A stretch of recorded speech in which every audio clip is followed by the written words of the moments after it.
ప్రార్థన చేసుకుందాం. మధ్యలో యేసుకృష్ణ బ్రదర్ ఉన్నారు, ప్రార్థన చేస్తారు. చదవండి. బ్రహ్మముకు స్తోత్రం.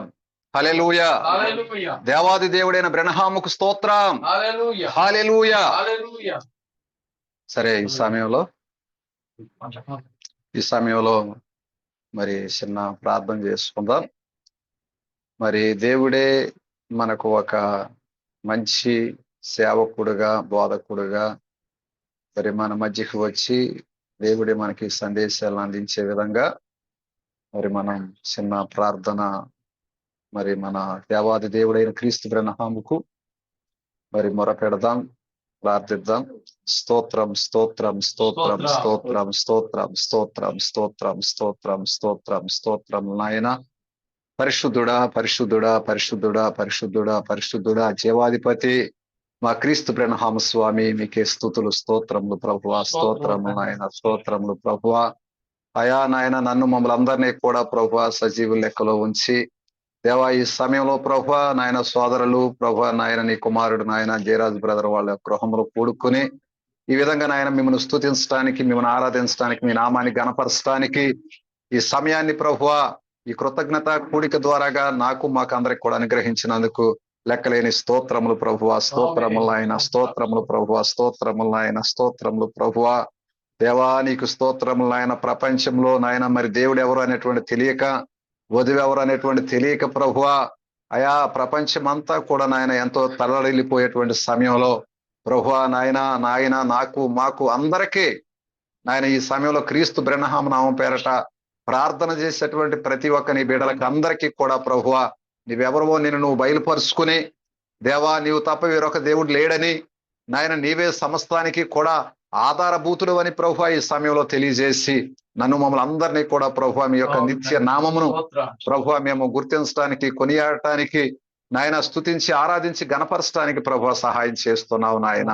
అయ్యా నీకు స్తోత్రములు ప్రభువా, స్తోత్రములు నాయన, స్తోత్రములు ప్రభువా నాయన. ఎవ్వరికీ లేనటువంటి ఒక నిత్యమైనటువంటి శాశ్వతమైనటువంటి ఒక భాగ్యాన్ని, అలాంటి గొప్ప సంతోషాన్ని ప్రభువా ఈ సమయంలో నాయన నీ నామం పేరట నాకు మాకు అందరికి కూడా అనుగ్రహిస్తూ ఉన్నావు ప్రభువా. ఈ సంతోషం మీ యొద్ద నుంచి ఎవడు కూడా తీసివేయలేడు అంటున్నావు ప్రభువా. అవును నాయన, అపవాది రకరకాలుగా నాయన లోకంలో ఉన్నటువంటి నాయన ప్రజలందరినీ కూడా నాయన మరి పీడించి నాయన ఎంత భయంకరంగా ప్రభువా శోధించి నాయన మరి ప్రభువా ఇది చేస్తూ ఉండగా ప్రభువా నాకు మాకు అందరికీ కూడా ఒక శాశ్వతమైనటువంటి సంతోషాన్ని, సమాధానాన్ని, నెమ్మదిని ప్రభువా అనుగ్రహించి ఉన్నావు నాయన. నీకు స్తోత్రములు ప్రభువా. దేవా నీకు స్తోత్రములు నాయన. పాత నిబంధనలో పరిశుద్ధులకు గాని, క్రొత్త నిబంధనలో పరిశుద్ధులకు గాని నాయన ఎవ్వరికి కూడా దక్కనటువంటి గొప్ప ధన్యత ప్రభువా. ఇదిగో నేను మరలా వచ్చినప్పుడు నేను మరలా చూసేదను, అప్పుడు మీరు నిత్య సంతోషముతో ఉంటారు. ఆ సంతోషం మీ ఎదురు నుంచి ఎవరు కూడా తీసివేయలేరని నాయన వారికి ఎవ్వరికి లేనటువంటి ధన్యతను, భాగ్యాన్ని ప్రభు ఈ సమయంలో మాకు అనుగ్రహించావు నాయన. నీకు స్తోత్రములు ప్రభు. ఇంకా మనుషులుగా ఉన్నటువంటి మేము నాయన మూడవ రాకడ ద్వారాగా ప్రభువా అయా మమ్మల్ని క్రీస్తులుగా మార్చడానికి కూడా నాయన నీ కుమారుడుగాను ప్రభు ఏడవ దూతగాను నాయన మరలా ప్రభు నీవే ఒక నిత్యమైనటువంటి బాడీ కలిగి నాయన మరి ఇక థామస్ గా ప్రభు మూడవ రాకడలో కూడా నాయన నీవు వచ్చి ప్రభు మనుషులుగాను నాయన భయంకరమైన పాపులుగా ఉన్నటువంటి మాకు ప్రభువా నాయన క్రీస్తు యొక్క నాయన స్థానాన్ని ప్రభువా ఒక గోధుమ గింజగా ఉండి అనేకమైన గోధుమ గింజలుగా క్రీస్తులుగా మేము రూపించబడటానికి కూడా ఈ గొప్ప సహాయం చేసావు నాయన. నీకు స్తోత్రములు ప్రభువా. మేమంతా మరణం పాలైపోయి నశించిన నరకానికి పోవాల్సినటువంటి మమ్ములను నీ మహాకృప, నీ కనికరం, నీ దయ, నీ ఎన్నిక ఏర్పాటును బట్టి ప్రభువా ఈ సమయంలో నాయన ఆ విధంగా నిత్య జీవానికి, నీ నిత్య రాజ్యానికి అర్హులవటానికి ప్రభువా ఈ విధంగా ముమ్మారుచ్చావు.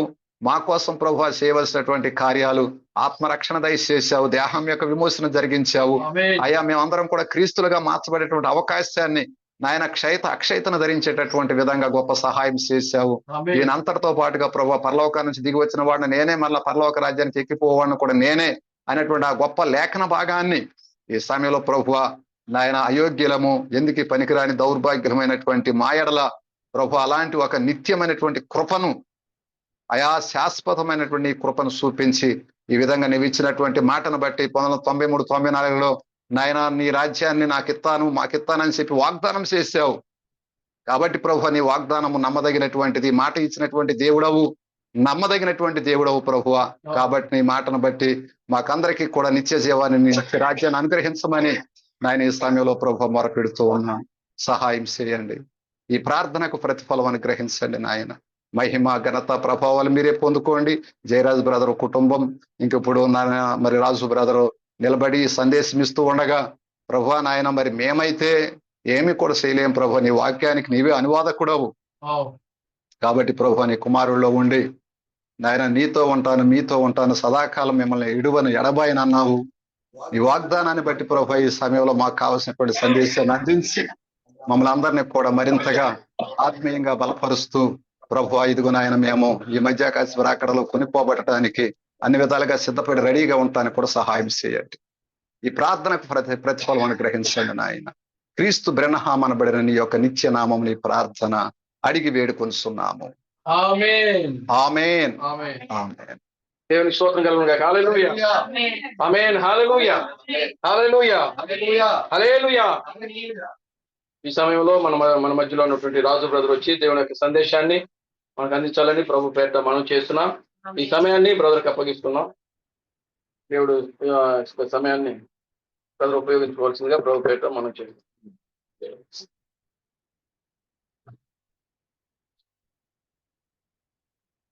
చిన్న ప్రార్థన చేసుకుంటాం. పరిశుద్ధుడా ప్రేమ కలిగిన మా ప్రభు ఘనమైన దేవుడా మీ శాసనమైన స్తోత్రంలో వందనాలు. ఓ ప్రభు మరి గడిచినటువంటి రాత్రికాల సమయం నుండి మా యొక్క ప్రశస్తమైన సహోదరులు జయరాజ్ బ్రదర్ యొక్క గృహాన్ని మమ్మల్ని నడిపించి ఇప్పటి వరకునైనా మరి సహోదరుని కుటుంబంతో ఇచ్చిన సహవాసాన్ని బట్టి మీకు వందనాలు చెల్లిస్తున్నాం. మరి అదేవిధంగా మరి మాతో కలుసుకున్న మా సహోదరులు మరి యేసురత్న బ్రదర్ని బట్టి అదేవిధంగా జకరియా బ్రదర్ని బట్టి మీకు వందనాలు చెల్లిస్తున్నాం. అయినా మరి సహోదరులు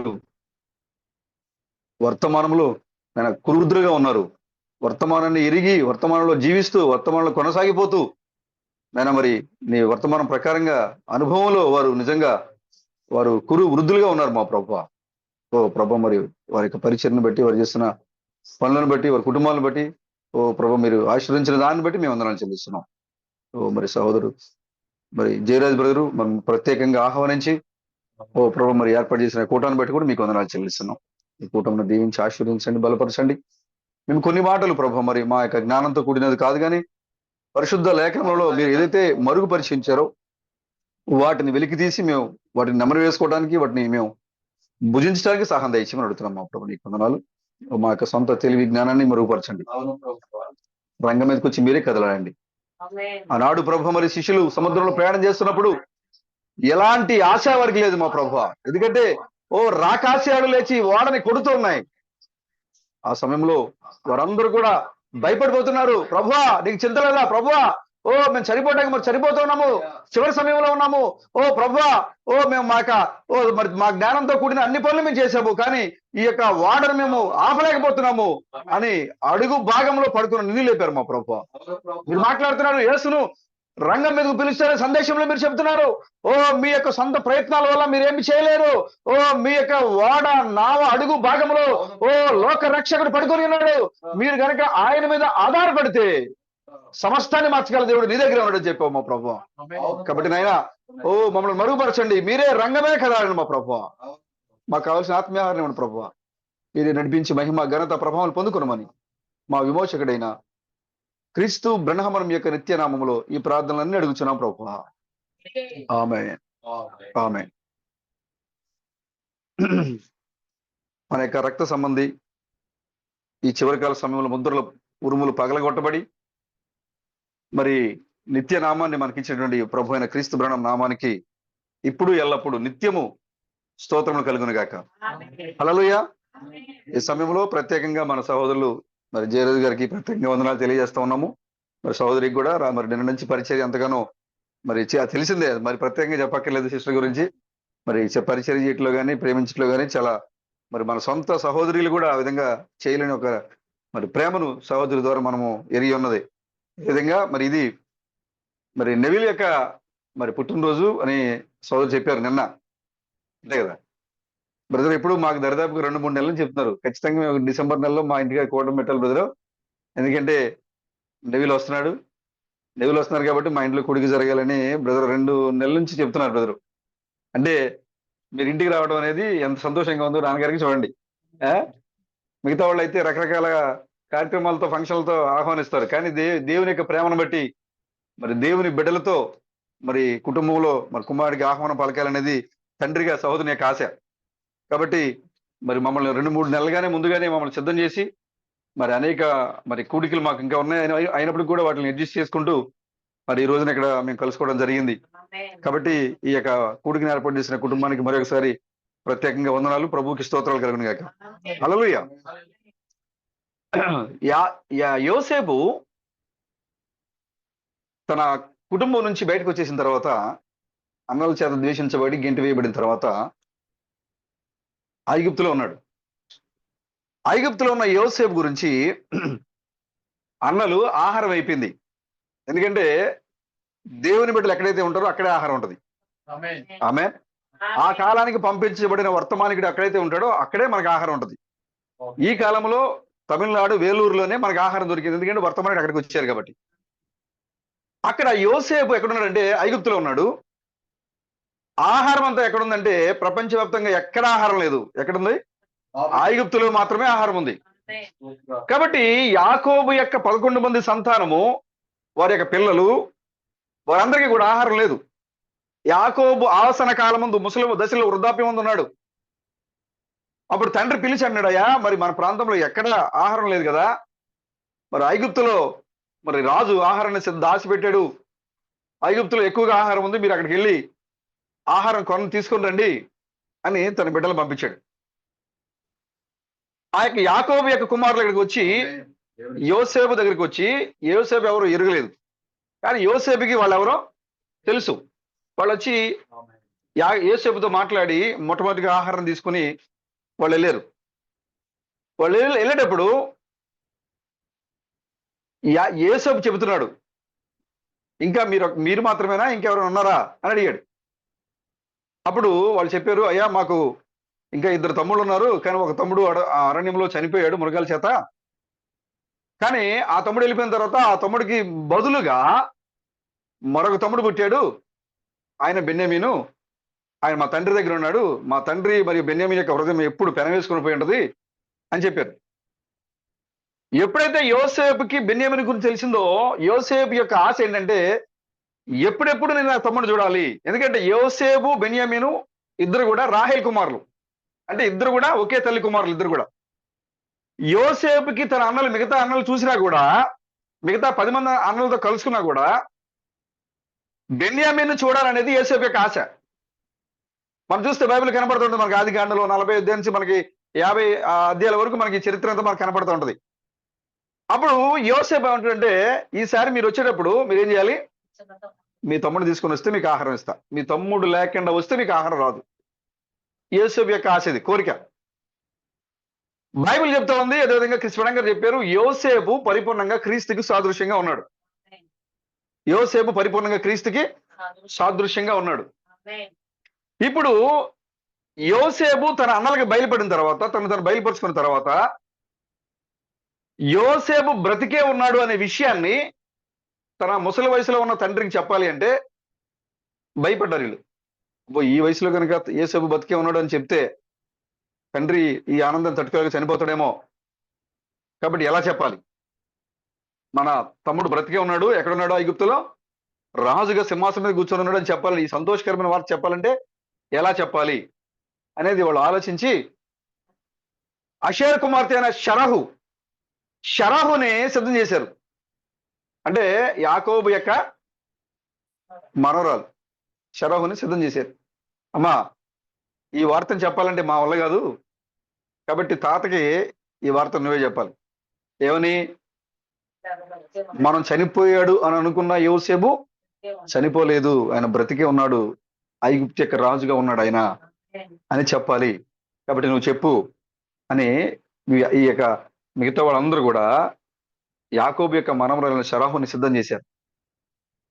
షరాహు ఏం చేసిందంటే తంబురతో సితారతో నాట్యమాడుతూ కీర్తనలు పాడుతూ యాకోబు దగ్గరికి వెళ్ళి యాకోబుని సంతోషపరిచి యాకోబుకి కీర్తన రూపంలో వర్తమానం ఇచ్చింది. ఏమనంటే, యోసేపు బ్రతికే ఉన్నాడు, చనిపోలేదు అని కీర్తన రూపంలో పాడి యాకోబు చెప్పింది. ఈ వార్తను విన్న యాకోబు సంతోషంతో అత్యానంద భరితుడైపోయి, ఓ చనిపోయాడు అనుకున్న నా కుమారుడు బ్రతికే ఉన్నాడని చెప్పిన నీ నోరు మానము లేకుండా ఉండును గాక అని ఆశీర్వదించాడు ఆయన. హల్లెలూయా. చూసారా, ఆ యొక్క సహోదరి యోసేపు బతికే ఉన్నాడు, చనిపోలేదని చెప్పడానికి ఏం చేసిందామే? సంగీతాలతో, తంబురతో, నాట్యంతో, కీర్తనలతో పాడుకుంటూ యాకోబు దగ్గరికి వెళ్ళి విషయం చెప్పింది. ఈ యొక్క షరహు ఎవరా అంటే ఈ గడియలో పంపబడిన పెండ్లి కుమార్తె ఉన్నది. క్రీస్తు బెణం లేడు, చనిపోయాడు. క్రీస్తు బెణం, మీ క్రీస్తు బెణం ఎక్కడ ఉందండి? ఎప్పుడో చనిపోయారు. అనేక మంది మనకి సోషల్ మీడియాలో మనకి మెసేజ్ చేస్తా ఉన్నారు, మీ క్రీస్తు బెణం ఎక్కడ ఉన్నాడండి? ఆ కార్ యాక్సిడెంట్ లో ఆయన చనిపోయాడు. అనేక మంది భయంకరంగా మాట్లాడారు, కుక్క సాగు చచ్చిపోయాడు ఆయన. కార్ యాక్సిడెంట్ లో కుక్క సాగు చచ్చిపోయారు, మీ బ్రణం లేడు, మీ బ్రణం వెళ్ళిపోయాడు అని అనేక మంది ఈ ప్రపంచానికి మరి చెబుతూ ఉంటే, క్రీస్తు బెణం చనిపోలేదు, ఆయన బ్రతికే ఉన్నాడు అది చెప్పడానికి దేవుడు నిన్ను ఈ లోకంలో పంపించాడు ఆయన. ఇప్పుడు మనం ఏం చేస్తున్నామంటే, ఆ దేవుడు బ్రతికే ఉన్నాడు, యేసు క్రీస్తు బెణంగా వచ్చిన ఆ క్రీస్తు బెణము చనిపోలేదు, ఆయన బ్రతికే ఉన్నాడు, ఆయన మనకి ఇప్పుడు రాజుగా ఉన్నాడు ఆయన. ఇప్పుడు నీకు ఆహారం కావాలంటే నువ్వు ఎక్కడికి వెళ్ళాలి? ఆ రాజు దగ్గరికి వెళ్ళాలి నీవు అనే ఈ సత్యాన్ని మనం ఈ లోకానికి చెబుతా ఉన్నాం మనం ఇప్పుడు. ఆమేన్. ఆ షరహు వచ్చి యాకోబు చెప్పింది, ఈ షరహు ఈ లోకానికి చెబుతోంది, యోసేపు చనిపోలేదు, క్రీస్తు బెణం చనిపోలేదు, ఆయన సజీవంగా ఉన్నాడు, ఆయన సింహాసనమే కూర్చున్నాడు, ఆయన రాజుగా ఉన్నాడు ఆయన అని మనము ఈ యొక్క వాక్యాన్ని లేదా ఆ మాటని కీర్తన రూపంలో పాడి మనం ఈ లోకాన్ని చూపిస్తూ ఉంటే, అప్పుడు యాకోబు అంటున్నాడు, నా కుమారుడు బతికే ఉన్నాడు అని చెప్పిన నీ నోరు ఎన్నటికీ కూడా మడం లేదుగా ఉండును గాక. అంటే షరహుకి మడం లేదు. ఆమె కాబట్టి క్రీస్తు బెణం చనిపోలేదు, బ్రతికే ఉన్నాడు అని చెప్పిన ఈ సంఘానికి కూడా ఇప్పుడు మరణం లేదు. వాళ్ళు మరణాన్ని జయించిన ప్రజలుగా ఉన్నారు వాళ్ళు ఇప్పుడు. ఎందుకంటే యోసేపు బ్రతికే ఉన్నాడనే వార్తను ఎవరైతే ఈ లోకంలో పంచుతున్నారో వారు మరణించరు, వారు మరణాన్ని జయించరు. కారణము వారికి ఆ దీవెనలు వచ్చినాయి. ఆమేన్. హల్లెలూయా.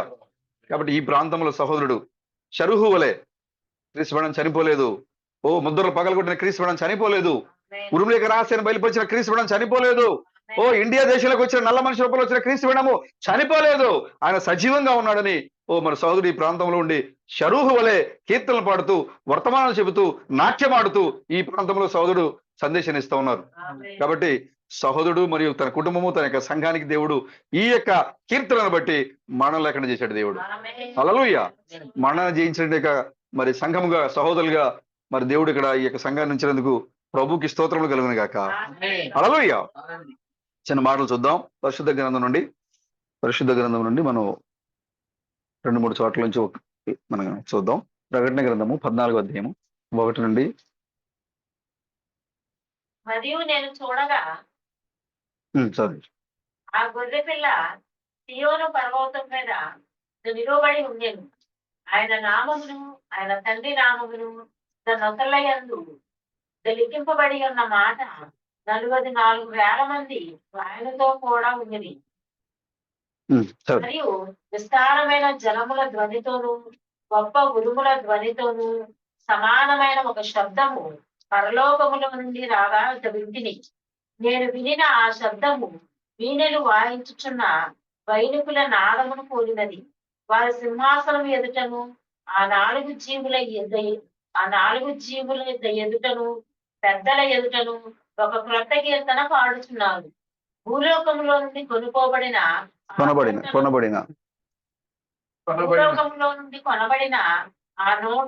ఆ 144,000 మంది తప్ప మరి ఎవరును ఆ కీర్తన నేర్చుకున్న జాలండి. ఆమేన్. అదేవిధంగా 15వ అధ్యాయము 1 నుంచి సేమ్ అంతే 4 వరకు. మరియు ఆశ్చర్యమైన మరి ఒక గొప్ప సూచన పరలోకమందు చూచితిని. అదేమనగా 7 తెగుళ్ళు చేత పట్టుకొని ఉన్న 7 దూతలు. ఇవే కడవలి తెగుళ్ళు. వీటితో దేవుని కోపము సమాప్తమాయేను. మరియు అగ్నితో కలిసి ఉన్న స్ఫటికపు సముద్రము వంటిది ఒకటి నేను చూచితిని. ఆ క్రూర మృగమునకును దాని ప్రతిమకును దాని పేరు గల సంఖ్యకును లోబడక వాటిని జయించిన వారు దేవును వీణలు గలవారై ఆ స్ఫటికపు సముద్రము నొద్ద నిలిచి ఉండుట చూచితిని. వారు ప్రవ్వా, దేవా, సర్వాధికారి, నీ క్రియలు ఘనమైనవి, ఆశ్చర్యమైనవి, యుగ యుగములకు రాజా, ఈ మార్గములు న్యాయములను సత్యములున్నై ఉన్నవి. ప్రవ్వా, నీవు మాత్రము పవిత్రుడవు. నీకు భయపడిన వాడెవడు? నీ నామమును మహిమపరిచిన వాడెవడు? నీ న్యాయ విధులు ప్రత్యక్షపరచబడినవి గనుక జనములందరూ వచ్చి నీ సన్నిధిని నమస్కారము చేసెదరని చెప్పుచు దేవుని దాసుడగు మోషే కీర్తనయు గొర్రెపిల్ల కీర్తనయు పాడుచున్నారు. ఆమేన్. చిన్న ప్రార్థన చేసుకో. పరిశుద్ధుడా, ప్రేమ కలిగిన ప్రభు, మీకు వందనాలు. ఓ ప్రభు, మరి ఇప్పుడు మీ యొక్క పరిశుద్ధ లేఖం నుండి మీ కొన్ని వచనములు మేము ఎత్తిపట్టి ఉన్నాం మా ప్రభు. గ్రంథకర్త, గ్రంథమునకు అనువాదికుడమైన మా ప్రభు, మీరే అనువదించబడుతున్నాం మా ప్రభు. నీకు వందనాలు, స్తోత్రములు. ఈ యొక్క సమయంలో మా యొక్క సొంత జ్ఞానాన్ని, తెలివిని మెరుగుపరచండి. సంఘానికి క్షేమాభివృద్ధిని కలిగించే మాటలు మాకు ఇవ్వమని అడుగుతున్నాం మా ప్రభు. నీకు వందనాలు, స్తోత్రములు. మీరే నడిపించే మహిమ, ఘనత, ప్రభావం పొందుకోనమని మా విమోచకుడైన క్రీస్తు బ్రహ్మం యొక్క నిత్యనామంలో ఈ ప్రార్థన అడుగుతున్నాం ప్రభు. ఆమేన్. దేవునికి స్తోత్రం కలిగిన కాక. హల్లెలూయా. మరొకసారి మీ అందరికి ప్రత్యేకంగా వందనాలు బ్రదర్. చిన్న అంశముగా మోషే కీర్తన మరియు గొర్రెపిల్ల యొక్క కీర్తన. మోషే కీర్తన, గొర్రెపిల్ల యొక్క కీర్తన. ఇప్పుడు చూడండి, మనం చదువుకున్నదంతా కూడా పరలోకములో ఆత్మవచుడై యాహాను చూస్తున్నట్టుగా సంగతులు ఇవన్నీ కూడా. అంటే 2000 సంవత్సరాలకి ముందుకు వచ్చి యాహాను మన కాలానికి వచ్చి చూసి ఇక్కడ ఏం జరుగుతుందో అనే విషయాల్ని అక్కడ ఆయన ముందుగానే, మనం ఈ లోకానికి రావడానికంటే ముందుగానే ఈ లోకానికి వచ్చి ఆయన రాసిపెట్టి ఉంచాడు. ఆయన ఇక్కడ 14వ అధ్యాయంలో మనకి 2 కార్యాలు కనపడుతూ ఉంటాయి. ఇక్కడ ఇద్దరు కనపడుతున్నారు. ఒకటి 1,44,000 మంది ఇజ్రాయేల్ సంఘము, 1,44,000 మంది. రెండవ సంఘం ఏదంటే 2వ వచనంలో విస్తారమైన జలముల శబ్దము పరలోకం నుండి విస్తారమైన జలముల ధ్వనితోను గొప్ప ఉరుము ధ్వనితోను సమానమైన ఒక శబ్దము. రెండు కార్యాలు ఉన్నాయి ఇక్కడ. మొదటిది చూస్తే పైన ఒకటో వచనం మనం చూస్తే 14:1 మరియు నేను చూడగా యాహాను చూస్తూ ఉన్నాడు, ఆ గొర్రెపిల్ల సియోను పర్వతము మీద నిలబడి ఉండెను. ఆమేన్. గొర్రెపిల్ల అనగా క్రీస్తు, దేవుడు. దేవుడు ఎక్కడ నిలబడున్నాడు? సియోను పర్వతం పైన నిలబడి ఉన్నాడు. సియోను పర్వతం పైన దేవుడు నిలబడి ఉన్నాడు, క్రీస్తు నిలబడి ఉన్నారు.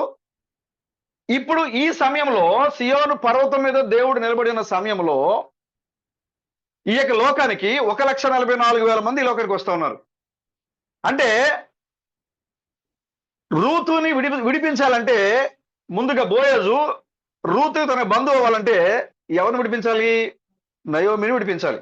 నయోమిని విడిపించకుండా రూతుని పెళ్లి చేసుకోవడం కుదరదు. నయోమిని విడిపించిన తర్వాత మాత్రమే రూతుని నేను పెళ్లి చేసుకోగలడు. అలాగే దేవుడు ముందుగా ఇజ్రాయేల్ని విడిపించకుండా అన్య జాతిని వివాహం చేసుకోడు ఆయన. అందుకోసమే దేవుడు ఏం చేశారంటే 1946వ సంవత్సరంలో ఇజ్రాయేల్ ప్రజలకి స్వాతంత్రాన్ని ఇచ్చి వారికి దేశంగా సమకూర్చి అక్కడ వారికి దావీదు యొక్క 6 మూలల జెండా ఎగరవేసి వాళ్ళని సమకూర్చి అక్కడి నుంచి దేవుడు రూతు దగ్గరికైనా నీ దగ్గరికి వచ్చాడు ఆయన. ఆమేన్. అంటే ముందుగా నయోమి దగ్గరికి వెళ్ళాడు దేవుడు, ఇజ్రాయెల్ దగ్గరికి వెళ్ళాడు. ఇజ్రాయెల్ ఏం చేశాడు? ఆయన విడిపించాడు. ఆయా దేశాల నుంచి వాళ్ళందరూ ఏం చేశాడు? అక్కడికి రప్పించాడు. ఎప్పుడు జరిగింది ఇది?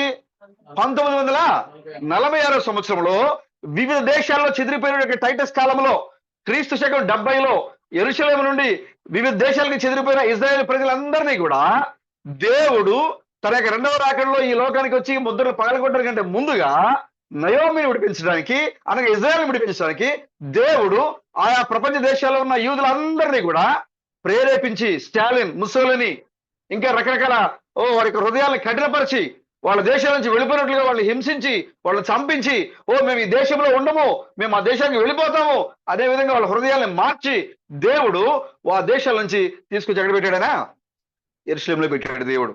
అంటే ముందుగా ఏం చేశాడు? నయోమిని ఆయన విడిపించాడు, ఆయా దేశాల నుంచి విడిపించాడు. ఇప్పుడు నయోమిని విడిపించిన తర్వాత, నయోమి ఆస్తి నయోమికి ఇచ్చిన తర్వాత, ఇప్పుడు రూతుని ఏం చేసుకోవాలి? ఆయన పెళ్లి చేసుకోవాలి. ఆమేన్. ఒకవేళ నయోమిని విడిపించకుండా నయోమి కోడలు రూతు బోయాజుకి బంధువు అవునప్పుడు, నయోమికి విడిపిస్తే ఈమె నయోమికి బంధువు అవుతుంది, అప్పుడు బోయాజు నయోమికి బంధువు అవుతాడు. ఇప్పుడు ఇద్దరు కలిసి ఏమవుతున్నారంటే బోయాజుకి బంధువు అవుతున్నారు. కాబట్టి అప్పుడు బోయాజుకి రూతుకి పెళ్లి చేసుకోవడానికి మార్గం కుదురుతుంది. కాబట్టి దేవుడు చూడండి, ఒక గొప్ప ప్రణాళిక ప్రకారంగా దేవుడు తన కార్యం జరిగించుకుంటూ వచ్చాడు ఆయన ఈ చివరికాల సమయంలో. కాబట్టి ఇజ్రాయేలు అన్య సంఘముల ముద్రలు పాల్గొనడం కంటే ముందుగా ఎందుకు ఇజ్రాయేల్ దావీదు యొక్క 6 మూల జెండా ఎగరేసింది అని అడిగితే ఎవరికి తెలియదు.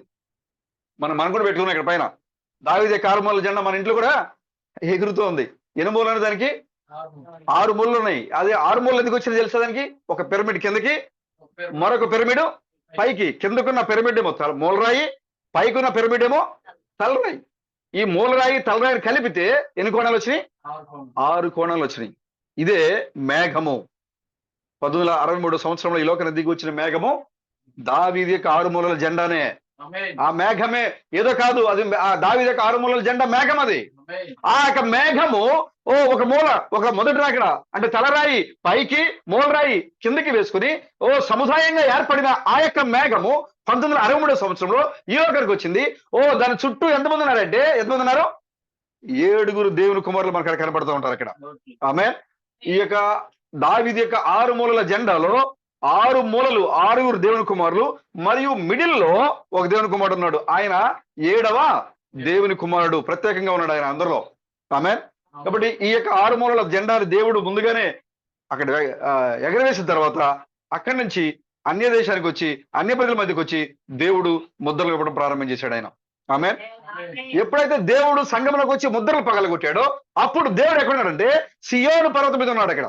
కాబట్టి మనం ప్రకటన 14లో మనం చదువుకుంటున్నాము, ఆ యాహాను చూస్తున్నప్పుడు గొర్రెపిల్ల ఎక్కడ కనపడుతుందంటే సియోను పర్వతం మీద కనపడతా ఉంది. సియోను పర్వతం మీద కనపడినప్పుడు అక్కడ ఏం జరుగుతుందంటే తండ్రి నామము మరియు ఆయన నామము, ఆయన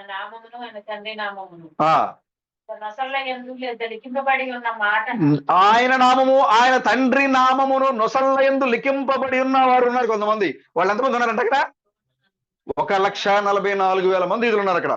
వాళ్ళు అనుకుంటున్నారు మా దేవుడు అక్కడే, మాకు ఒక పేరు ఉంది అని అనుకుంటున్నారు ఈనాడు భూమి మీద ఉన్న యూదులు. కానీ అతి త్వరలో ఇప్పుడు గొర్రెపిల్ల ఎక్కడుంది అంటే సంఘంలో సియోన్లో నిలబడి ఉంది ఇప్పుడు గొర్రెపిల్ల. ఇప్పుడు నీవు నమ్ముతున్న ఈ సత్యాన్ని అతి త్వరలో ఇజ్రాయెల్ వినబోతుంది. అతి త్వరలో ఇప్పుడు మనం పాడుతున్న ఈ పాటల్ని వాళ్ళు అక్కడ పాడబోతున్నారు. నీవు తండ్రి నామము కుమారుని నామము నువ్వు నుసలేదు, నువ్వు ఎలాగైతే ధరించుకున్నావో, తండ్రి నామము యేసు, కుమారు నామము బ్రహ్మని ఎలాగైతే నమ్మి నువ్వు వెంబడిస్తా ఉన్నావో, అలాగే 1,44,000 మంది యూదులు కూడా తండ్రి పేరుని కుమారుని పేరుని వాళ్ళు స్వీకరించబోతున్నారు. ఆ సమయంలో పరలోకము నుంచి ఒక శబ్దం వినబడతా ఉంది. ఏంటా శబ్దము? బలమైన విస్తారమైన జలముల ధ్వనితోను గొప్ప ఉరుము ధ్వనితోను సమానమైన ఒక శబ్దము. ఇది మీరు చూస్తే ప్రకటనలో మనకి ఇంకా చాలా చోట్ల కనపడుతూ ఉంటది, యెహెజ్కేలులో కనపడుతూ ఉంటది, ఈ యెషయాలో కనపడుతూ ఉంటది. ఈ స్వరము ఈ స్వరం ఎలా ఉంటుందంటే విస్తారమైన జలముల శబ్దంగా వస్తూ ఉంటది. ఇది దేవుని యొక్క స్వరము. కానీ విస్తారమైన జలముల శబ్దం అంటే జలములు అనగా జనములు. ఇప్పుడు ఇక్కడ వచ్చే ఈ స్వరము జలముల శబ్దంగా వస్తుంది. అంటే దేవుని శబ్దము, దేవుని స్వరము ఒక మనిషిగా రావట్లే, ఇప్పుడు అనేక మంది నోట్లోంచి బయటకు వస్తూ ఉంది. ఆమె అంటే ఇక్కడ 2 సంఘాలు ఉన్నాయి, ఒకటి ఇజ్రాయెల్ సంఘము, ఇంకోటి అన్య సంఘము. ఇప్పుడు ఎప్పుడైతే ఇక్కడ ఈ యొక్క విస్తారమైన జలముల ధ్వని గొప్ప ఉరుముల ధ్వనితో సమానమైన ఒక శబ్దము పరలోకం నుండి రాగా నేను వినిన ఆ శబ్దము వీణలు వాయించిన వైనికుల నాదమును పోలినది. వారు సింహాసనం ఎదుటను 4 జీవుల ఎదుటను పెద్దల ఎదుటను ఒక క్రొత్త కీర్తన. ఆమేన్. ఏంటా? ఒక కొత్త పాట పడుతుందంట. కొత్త పాట ఎక్కడ పడుతున్నారు వీళ్ళు? పెద్దల ఎదుట, గొర్రెపిల్ల ఎదుట, సింహాసనం ఎదుట, జలముల శబ్దంతో, బలమైన ధ్వనితో, 4 జీవుల ఎదుట ఒక కొత్త కీర్తన వాళ్ళు పాడుతూ ఉన్నారు. ఆ కీర్తన ఏంటి అంటే మోషే కీర్తన మరియు గొర్రెపిల్ల యొక్క కీర్తన. హల్లెలూయా. ఇది కింద మీరు చదివితే కనుక ఈ పాటని ఇప్పుడు మనం పాడుతున్న ఈ పాట 1,44,000 మంది తప్ప మరెవ్వరూ నేర్చుకోగలరండి. హల్లెలూయా. అంటే ఇప్పుడు ఈ లోకంలో క్రీస్తు బెణమే దేవుడు. ఆయన ఈ లోకానికి దిగి వచ్చి ముద్రలు పగలగొట్టి ఉరుముల ఆశయాన్ని బయలుపరిచి గుడార దర్శనాన్ని బయలుపరిచి మూడో ఏడుపుని బయలుపరిచినటువంటి ఆయనే దేవుడు అని నమ్ముతున్న ఈ సత్యాన్ని నీ తర్వాత ఎవరు నేర్చుకుంటారు ఈ పాటని? 1,44,000 మంది తప్ప. చూడండి 4వ వచనం చూడండి ఒకసారి. మూడవది. సింహాసనం ఎదుటను ఆ 4 జీవుల ఎదుటను ప్రజల ఎదుటను ఓ కొత్త కీర్తన పాడుచున్నారు. భూలోకంలో నుండి కొనబడిన ఆ 144,000 మంది తప్ప అన్నాడు ఎవడనూ ఆ కీర్తన నేర్చుకొని జాలరు. చూసారా, పరలోకం నుంచి ఒక విస్తారమైన శబ్దం వచ్చింది కదా, ధ్వని వచ్చింది కదా. ఏంటా ధ్వని అంటే? ఒక కొత్త కీర్తన. ఏంటా కొత్త కీర్తన అంటే? యేసుక్రీస్తు ఈ లోకానికి 2వ రాకడలో మారు రూపంలో వచ్చాడు. ఈ లోకం ఇప్పటివరకు ఆ పాట పాడలేదు. పాడారు ఎవరన్నా? పాడలేదు. ఇప్పుడు ఉన్న సంఘం మాత్రమే ఆ పాటలు పాడగలుగుతుంది. ఇప్పుడు ఈ పాట యేసుక్రీస్తు మరలా క్రీస్తు బెణంగా వచ్చాడు అనే ఈ యొక్క కొత్త పాటని మరలా నీ తర్వాత ఎవరు నేర్చుకుంటారంట? 1,44,000 మంది తప్ప మిగిలిన ఎవరు నేర్చుకోగలరు. హల్లెలూయా. అంటే ఇప్పుడు నువ్వు పాడే ఈ పాట ఎవరు నేర్చుకుంటారంటే యెరూషలేములో ఉన్న యూదులు. ఇప్పుడు గొర్రెపిల్ల ఎక్కడ నిలబడిందంటే సియోను పర్వతం మీద నిలబడింది. ఇక్కడ ఇప్పుడు ఈ యొక్క సియోను పర్వతం మీద నిలబడిన గొర్రెపిల్ల ఒక దినాన 1,44,000 మంది కోసం అక్కడికి వెళ్ళబోతుంది. ఆమె ఎప్పుడైతే ఇక్కడున్న గొర్రెపిల్ల ఎప్పుడైతే యూదుల మధ్యకి వెళ్తుందో ఇప్పుడు ఇక్కడ కొత్త పాటను పాడినటువంటి ఈ పాట మరలా అక్కడ ఇదిగో యెహోవా యేసుక్రీస్తు గాను యేసుక్రీస్తు క్రీస్తు బెణంగా వచ్చినాడనే ఈ పాటని మరలా 1,44,000 మంది గొంతెత్తి యెరూషలేము వీధుల్లో వాళ్ళు అక్కడ మరలా పాటలు పాడుతూ ఉంటారు అక్కడ. హల్లెలూయా. ఈ కీర్తన ముందుగా ఈ లోకానికి ఎవరు నేర్పించారంటే మోషే నేర్పించాడు. ఆయన ఒకసారి చూడండి ద్వితీయోపదేశ కాండము 31:19. నేను ఈ కీర్తన రాసి ఇశ్రాయేలులకు నేర్చుకుని ఈ కీర్తన ఇశ్రాయేలు మీద నాకు సాక్షాత్కారంగా ఉంటున్నట్లు దానిని వారిని కంఠపాఠముగా చేయించు. చూసారా, దేవుడు చెప్తున్నాడు మోషేతో, వీళ్ళు నేను తీసుకుని వస్తాను. దేవుడు వాళ్ళకి వాగ్దాన దేశం ఇవ్వకముందే చెప్తున్నాడు దేవుడు, వీళ్ళు పడిపోతారు, వీళ్ళు తిరుగుబాటు చేస్తారు, వీళ్ళు తప్పు చేస్తారు. మోషే నువ్వు వారికి ఒక కీర్తన నేర్పించు. అది ఎలా నేర్పించాలంటే నువ్వు సొంతగా రాయి. ఈ పాటను ఎవరు రాయాలి? మోషే రాయాలి. దాన్ని ఇజ్రాయేల్ ప్రజలకి సొంతగా రాసి కంఠపాఠముగా వాళ్ళు మర్చిపోకుండా వారి నోటిలో మోషే కీర్తనే ఉండాలి. వారు వాగ్దాన దేశంలోకి వెళ్ళిపోయిన తర్వాత కూడా వాళ్ళు తిరుగుబాటు చేసినది మర్చిపోతారు.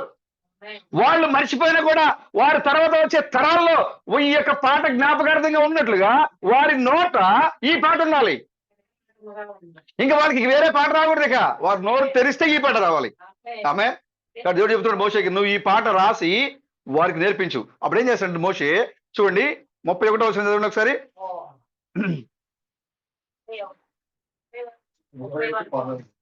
30వ వచనం 31వ అధ్యాయం 30వ వచనము. మోషే సర్వ సమాజం యొక్క వినికిడిలో ఈ కీర్తన పాటలు సొంతంగా చూసారా, అప్పుడు పరిశుద్ధాత్మతో నింపబడిన వాడైన మోషే ఈ యొక్క కీర్తనలు రాయటం మొదలు పెట్టాడు. మోషే కీర్తన ఇదే. అక్కడ 1,44,000 మంది పెళ్లి కుమార్తె తర్వాత పాడబోయే ఆ మోషే కీర్తన, ఆ గొర్రెపిల్ల కీర్తన ఇక్కడ ముందుగా మోషే తన సంఘాన్ని నేర్పించాడు. ఆయన ఈ యొక్క కీర్తన సొంతగా రాయాలి. ఎవరో రాసిన పాటలకి పాటి మనం పదాలు మార్చి ఆ పాటలకి పాడటం కాదు. దేవుడు చెప్తున్నాడు నీవు సొంతగా రాయి. నీ పాటని నువ్వు సొంతగా రాసి వారు యెరూషలేముకి వెళ్ళిన తర్వాత వారు దాన్ని మర్చిపోకుండా నా మీద తిరుగుబాటు చేస్తారు. వాళ్ళు తిరుగుబాటు చేసినా సరే వారి తర్వాత వచ్చే తరానికి కూడా ఈ మాటలు గుర్తుండిపోవాలి కంఠపాఠముగా. ఇంకా వారి నోటిలో ఈ పాటే ఉండాలి. నువ్వు సొంతగా రాసి వాళ్ళకి నేర్పించుకొని చెప్పినప్పుడు మోషే ఏం చేశారంటే ఆ పాటని పరిశుద్ధాత్మతో నింపబడిన వాడే ఆ కీర్తని రచించి సొంత పలుకుతో సొంత మాటతో మోషే మరియు యెహోషువ ఈ పాటని వారు నేర్పించడం మొదలు పెట్టారు. తర్వాత మీరు చూడండి ఇక్కడ దరిదాపుగా 48 వచనాలు ఈ కీర్తన. ఎంతంటే 43 వచనాలు ఈ కీర్తన. మోషే కీర్తన 43 వచనాలుగా ఉంది కీర్తన. 43 వచనాలు పాడాడు మోషే ఈ యొక్క కీర్తనని. ఈ యొక్క 43 వచనాల్లో కొన్ని వచనాలు మనం చూద్దాం. చూడండి ఒకసారి. మొదటి వచనం చూడండి, 32వ అధ్యాయము 1వ వచనము. ఆకాశ మండలమా చెవి యొగ్గము, నేను మాట్లాడుదును. భూమండలమా నా నోటి మాట వినుము.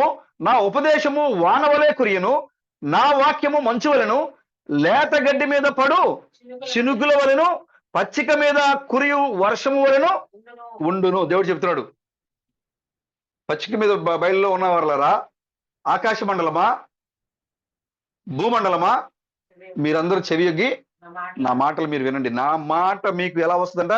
నా నోటి మాట మీకు ఎలా వస్తుంది? నా ఉపదేశములు నీకు వర్షం వలె, వాన వలె, నా బోధ నీకు వర్షం వలె వస్తుంది.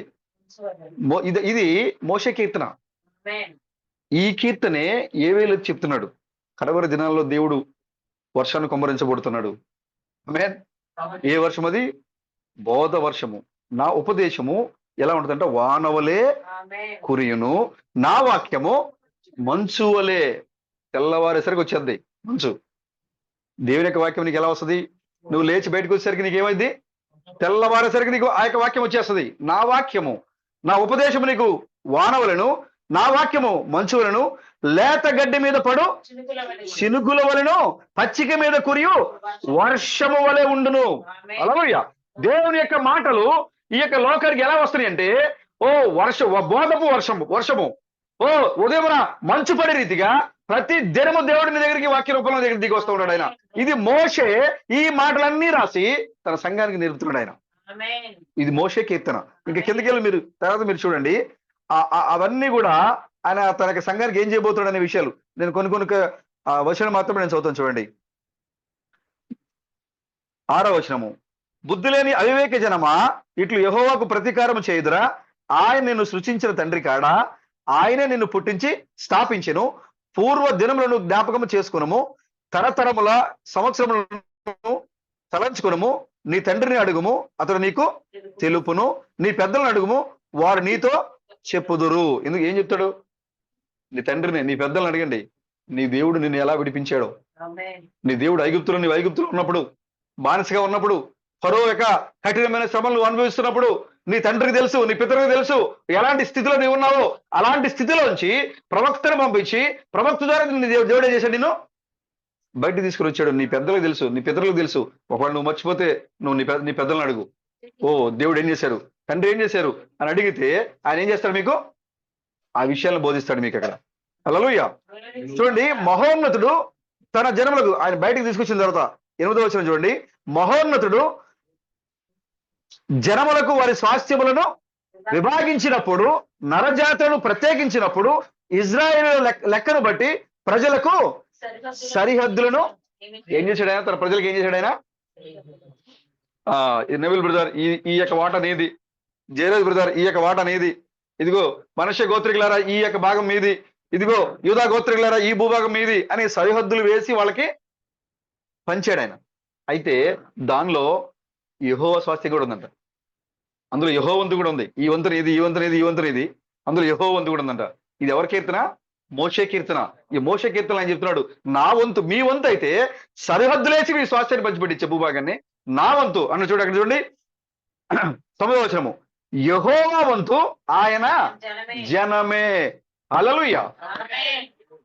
దేవుని యొక్క స్వాస్థ్యం ఏంటంటే, దేవుని యొక్క ఆస్తి మనమే ఆయన ఆస్తి. ఆయన వంతుకు వచ్చింది ఎవరంటే మనమే. మనం పంచుకుంటాం కదా, ఇది నీది, ఇది నీది, ఇది నీది, ఇది నీది, అందరికి పంచేశాడు ఆయన. ఆయన వాటా ఏంది? సంఘము, నీవే, జనమే ఆయన వంతు.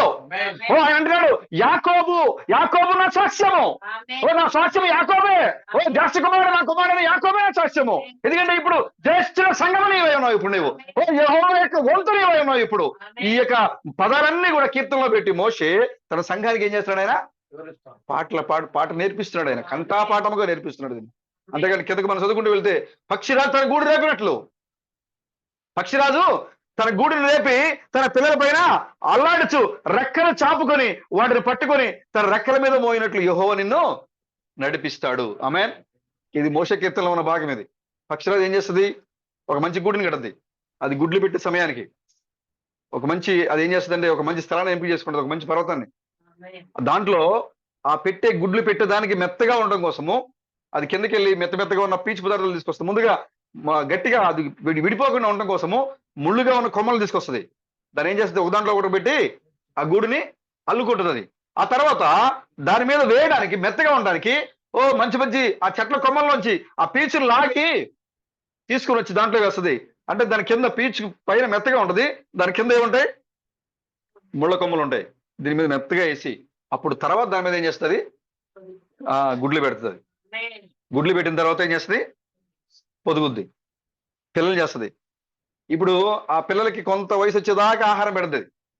ఆహారం పెట్టిన తర్వాత అది ఏం చేయాలి, ఆ పిల్లల గూట్లోంచి బయట తీసుకురావాలి. ఒకవేళ గూట్లోంచి దానికి ఆ ఎగిరే అనుభవాన్ని ఇవ్వకపోతే ఎప్పటికీ గూట్లలో ఉంటాయి. తల్లి పట్టుకొచ్చి పెడతా ఉంటది, కూర్చొని గూట్లో కూర్చొని తింటా ఉంటాయి. ఇక సంపాదించుకోవాలని ఆశ దానికి రాదు, ఇక ఎప్పుడు ఆ గూట్లోనే ఉంటుంది. కాబట్టి తల్లి ఏం చేస్తుంది, ఒక రోజున అప్పటి వరకు తల్లి చక్కగా ప్రేమగా చూసుకున్నటువంటి ఆ యొక్క పక్షిరాజు తన పిల్లలకి చక్కగా ఎక్కడి నుంచి ఆహారాన్ని సంపాదించి వేడివేడిగా రక్తం గారుచున్న ఆహారాన్ని పట్టుకొచ్చి తన నోటికి అందించే ఆ యొక్క పక్షిరాజు ఒక రోజున ఉదయం లేవడంతోనే తన యొక్క 2 బలమైన రెక్కలతో ఆ గూడిని ఏం చేస్తాడు, బలంగా ఊపేస్తాడు. అప్పుడు ఆ పిల్లలు అనుకుంటుంటే, ఇదేంటి మా అమ్మ ఏంటి ఇలాగే చేస్తుంది, రోజు ఉదయం చక్కగా మాకు ఆహారం పెట్టించేది, మాకు పొద్దున్నే ముద్దు లేపి చిన్నమ్మలే ఇక ఆహారం తిను, ఇక నువ్వు ఇది తిను, ఇది వేడిగా ఉంది, ఈ మొక్క తిను అని పెట్టి నా తల్లి ఈ రోజు ఏం చేస్తా ఉంది, ఒక్కసారిగా గూడుని కదిలిస్తా ఉంది ఏంటి అని ఆ పిల్ల ఆలోచిస్తూ ఉంటుంది.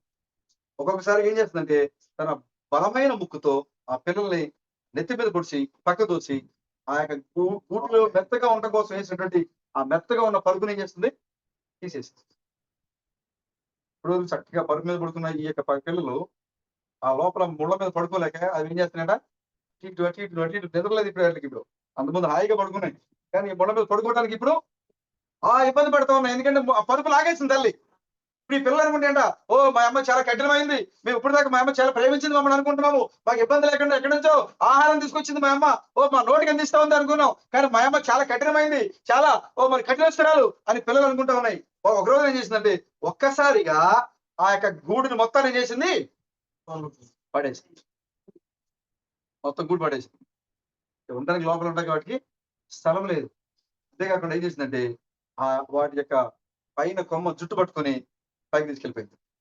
ఆ గాల్లో దాన్ని జుట్టు పట్టుకుని ఎగిరిపోతూ ఉంటే ఆ పక్షి పిల్ల ఏం ఆలోచిస్తుందో కదా, ఇప్పుడు దాకా మెత్తగా ఉన్న గూట్లో పడుకున్న పిల్ల ఒక్కసారిగా వాళ్ళ అమ్మ వచ్చి ముక్కుతో బలంగా తన జుట్టు పట్టుకొని పైకి తీసుకుపోతా ఉంటే గాల్లో అది రెక్కలు కొట్టుకుంటూ ఏం ఆలోచించాడు గురుదా నవీల్, ఏంటి మా అమ్మ ఎంత కఠినమైందా, రోజు గూట్లో పెట్టి ఆహారం పెడతా ఉంటే నేను ఎంతో మంచిది అనుకున్నా, కానీ ఏం చేసింది, ఇప్పుడు నాకు నొప్పి వచ్చేస్తుంది, గట్టిగా పట్టుకుంది, పైకి తీసుకెళ్ళిపోతుంది అని అనుకుంటుంది. ఇది పైకి వెళ్ళిపోయిన తర్వాత ఏం చేసింది, వదిలేసింది.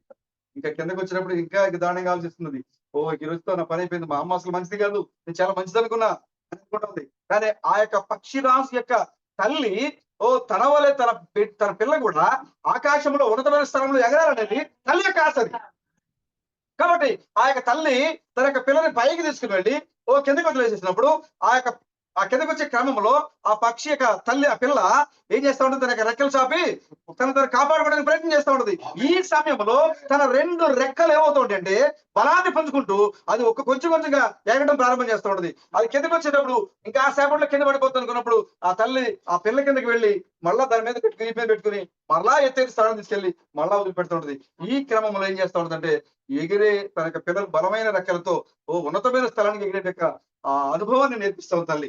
అలాగే మోషే నేర్పుతున్నాడు. ఇప్పుడు దేవుడు మీకు శోధనల్ని, శ్రమల్ని, కష్టాలని, నిందల్ని మీ కుటుంబంలో ఎందుకు అనుమతించాడంటే మీరు కూడా మీ యొక్క రెక్కల్ని బలపరుచుకొని, మీ విశ్వాసాన్ని బలపరుచుకొని మీరు కూడా ఉన్నతమైన స్థితిలోకి ఎదగాలనేది, మీ విశ్వాసం బలపడాలనేది దేవుడు మీకు ఏం చేస్తాడంటే నీ కుటుంబంలో శోధన, నీ ఇంట్లో శోధన, నీళ్ళకు శోధన, నీ చుట్టూ శోధన, సమస్యలు, దుఃఖము, వ్యాధులు, ఇవన్నీ దేవుడు నీకు ఎందుకు అనుమతిస్తాడంటే నీ 2 రెక్కలని బలపరిచి నీకు నీవుగా ఆకాశంలో విహరించాలని, నీకు నీవుగా మరణం లేనివాడిగా మరి యొక్క పునరుత్థానపు రెక్కతో నువ్వు మరి మరణం లేని యొక్క 2 రెక్కలతో నువ్వు ఏం చేయాలి, పైకి ఎగిరి నువ్వు మరణం లేని వాడిగా ఆకాశంలో విహరించాలని దేవుడు నీకేం చేస్తాడంటే పక్షిరాజు తన గూడును రేపి అల్లాడించినట్లుగా యెహోవా తన ప్రజల పైన అల్లాడుచున్నాడు ఆయన. ఇదే కీర్తన మోషే 43 వర్షాలు రాయడు మోషే. హల్లెలూయా. ఇప్పుడు ఈ యొక్క మన తల్లి అయిన ప్రభు పక్షిరాజు మనందరిని తీసుకెళ్ళి ఏం చేశాడు, మధ్యలో వదిలేసాడు. మనం కింద పడుతున్నాం, మీద పడుతున్నాం, లేస్తా ఉన్నాం, శోధనలు వస్తా ఉన్నాయి. మనం అనుకుంటాం ఈ ప్రణామం నమ్ముకునే కానించి మాకు ఈ శోధనలో, ఇంతకు ముందు అయితే మా సంఘం చాలా పెద్దదే, ఈ ప్రణామం నమ్ముకునే కానించి మాకు అందరూ వెళ్ళిపోయారు అని చాలా మంది బాధపడుతూ ఉన్నారు. కానీ మనం బాధపడలేదు. ఎందుకంటే దేవుడు మనల్ని అంత ఎత్తైన ప్రాంతాన్ని తీసుకెళ్ళి వదిలిపెట్టడం వల్ల మన విశ్వాసం మరింత బలపడుతూ ఉంది. దేవుడు నా కొరకు దిగి వచ్చి ఈ విధంగా మనలో రెండోసారి ప్రాణం పెట్టాడా. ప్రభువా, ఇదిగో నా యొక్క రెక్కల్ని బలపరుచుకున్నాను, నా విశ్వాసాన్ని బలపరుచుకున్నాను. నీ వల్ల నేను కూడా మనం లేని వాడిగా మారిపోతాను. నా తల్లి ఎలాగైతే ఆ ఎత్తైన సందల్లో బండ సందలోకి వెళ్ళిపోతుందో, నేను కూడా నా బలాన్ని పెంచుకొని, నా రెక్కల్ని బలాన్ని పెంచుకొని నేను కూడా ఆ ఉన్నతమైన స్థితికి ఎగిరిపోతానని నీవు బలపడుతున్నావు. ఇప్పుడు నీకు వచ్చే శోధనలు, నీకు అనుమతించబడిన శోధనలు ఇవన్నీ ఎందుకు వచ్చాయంటే నీవు ఉన్నతమైన స్థలంలోకి ఎగరడానికి దేవుడు నీకు అనుమతిస్తూ ఉన్నాడు. అట్లనే హల్లెలూయా, ప్రభుకి స్తోత్రం కలుగాక. ఇవన్నీ కూడా మోషే యొక్క కీర్తన. తర్వాత మీరు చదవండి, నేను తప్ప వేరొక దేవుడు మీకు లేడు, నాతో పాటు సమానమైన వాడు లేడు. అంతే అక్కడ కింద 17వ వచనం చూడండి. ఈ యొక్క జనాలు ఏం చేస్తారంటే వారు దైవత్వమైన దెయ్యాలకు, ఏంటంట, వాళ్ళ దెయ్యాలకు కూడా దైవత్వం లేదు. దైవత్వం లేని దయ్యాలకు, తామెరిగని దేవతలకు, కొత్తగా పుట్టిన దేవతలకు, చూసారా వాడు ఏం చేస్తారు? వాళ్ళ దెయ్యాలకు దైవత్వం లేదు, పైగా వాళ్ళ దేవతలు ఎలాంటి వారట? కొత్తగా పుట్టినంట వాళ్ళు, కొత్తగా పుట్టిన వాళ్ళు. వాళ్ళ పితరులు ఎరుగని దేవత. మనం చెప్పుకుని గుర్తుందా మీకు? మర్చిపోయారా? పితరులు ఎరుగని దేవత ఎవరు? దానిలో మనం చూస్తూ ఉంటాము. వాళ్ళు తమ పితరులు ఎరుగని దేవతని ఆస్వాదం చేసుకుని, ఆశ్రయం చేసుకుని ఆ మహావేశ్య ఏం చేస్తా ఉంది? వీధిన గోపురాలు కట్టించిందంట మహావేశ్య. తమ పితరులు ఎరుగని దేవత. తమ పితరులు అంటే ఇంతకు ముందు పితరులు ఉన్న వాళ్ళందరికీ ఏ దేవుడు తెలుసు? వాళ్ళకి మరీ గురించి తెలుసా? వాళ్ళకి అష్టరోధ దేవత, సూర్య దేవత, చంద్ర దేవత, ఈ దేవతలు తెలుసు వాళ్ళకి. మరి అంటే తెలిసే వాళ్ళకి తెలియదు. కానీ ఇప్పుడు వచ్చిన ఈ యొక్క పోపు తమ పితరులు ఎరుగని దేవతని, అష్టరోధ దేవతలు పెడితే మీరు ఆనందం చేస్తారా? చేయరు కదా. సూర్యదేవతను పెడితే మీరు ఆనందం చేస్తారా? చేయరు కదా. అందుకోసం ఏం చేశారంటే తమ పితరులు ఎరిగిన దేవతను తీసుకొచ్చి సంఘంలో కూర్చోబెట్టాడు. ఈమె పరిశుద్ధురాలైన మరియ, ఈమె ద్వారా క్రీస్తు జన్మించాడు దేవుడు అన్నట్టు క్రీస్తుగా చెప్పారు. అసలు మరియ కేవలము గుడ్డు మాత్రమే. కొద్దిగా లోపల ఆ పెంకు లోపల జీవం ఉంది. ఆ గుడికి సంబంధం లేదు జీవం రావడానికి. ఆ యొక్క కోడి పుంజులో ఉన్న జీవము ఆ గర్భములో, కోడి పెట్టే గర్భములో ఆ పెంకు రూపంలో మార్చబడి, ఆ పెంకులో జీవము దాయబడి ఆ గుడ్డు కిందకి వచ్చింది. అలాగే మరియ గర్భము కేవలము పెంకు మాత్రమే. ఈ యొక్క లోకం అంతా కూడా క్రిస్మస్ చేసుకుంటా ఉంది. అసలు మరియకి సంబంధం లేదు. Merry Christmas, merry Christmas. ఇదంతా కూడా ఒక నిమ్రోధ యొక్క తత్వం, ఇది ఒక నిమ్రోధ యొక్క ఆరాధన. ఇది అసలు క్రీస్తుకి మరియకి సంబంధం లేదు. వచ్చి అడుగుతుంది, అయ్యా నీ తండ్రి నేను నీ కోసం వెతుక్కుంటా ఉన్నాం కదా, ఎవరు నా తల్లి, ఎవరు నా తండ్రి? స్టేట్మెంట్ వచ్చింది. అసలు నువ్వు నా తల్లి కాదు. అప్పగించాడు, యాహానికి అప్పగించాడు శివులో.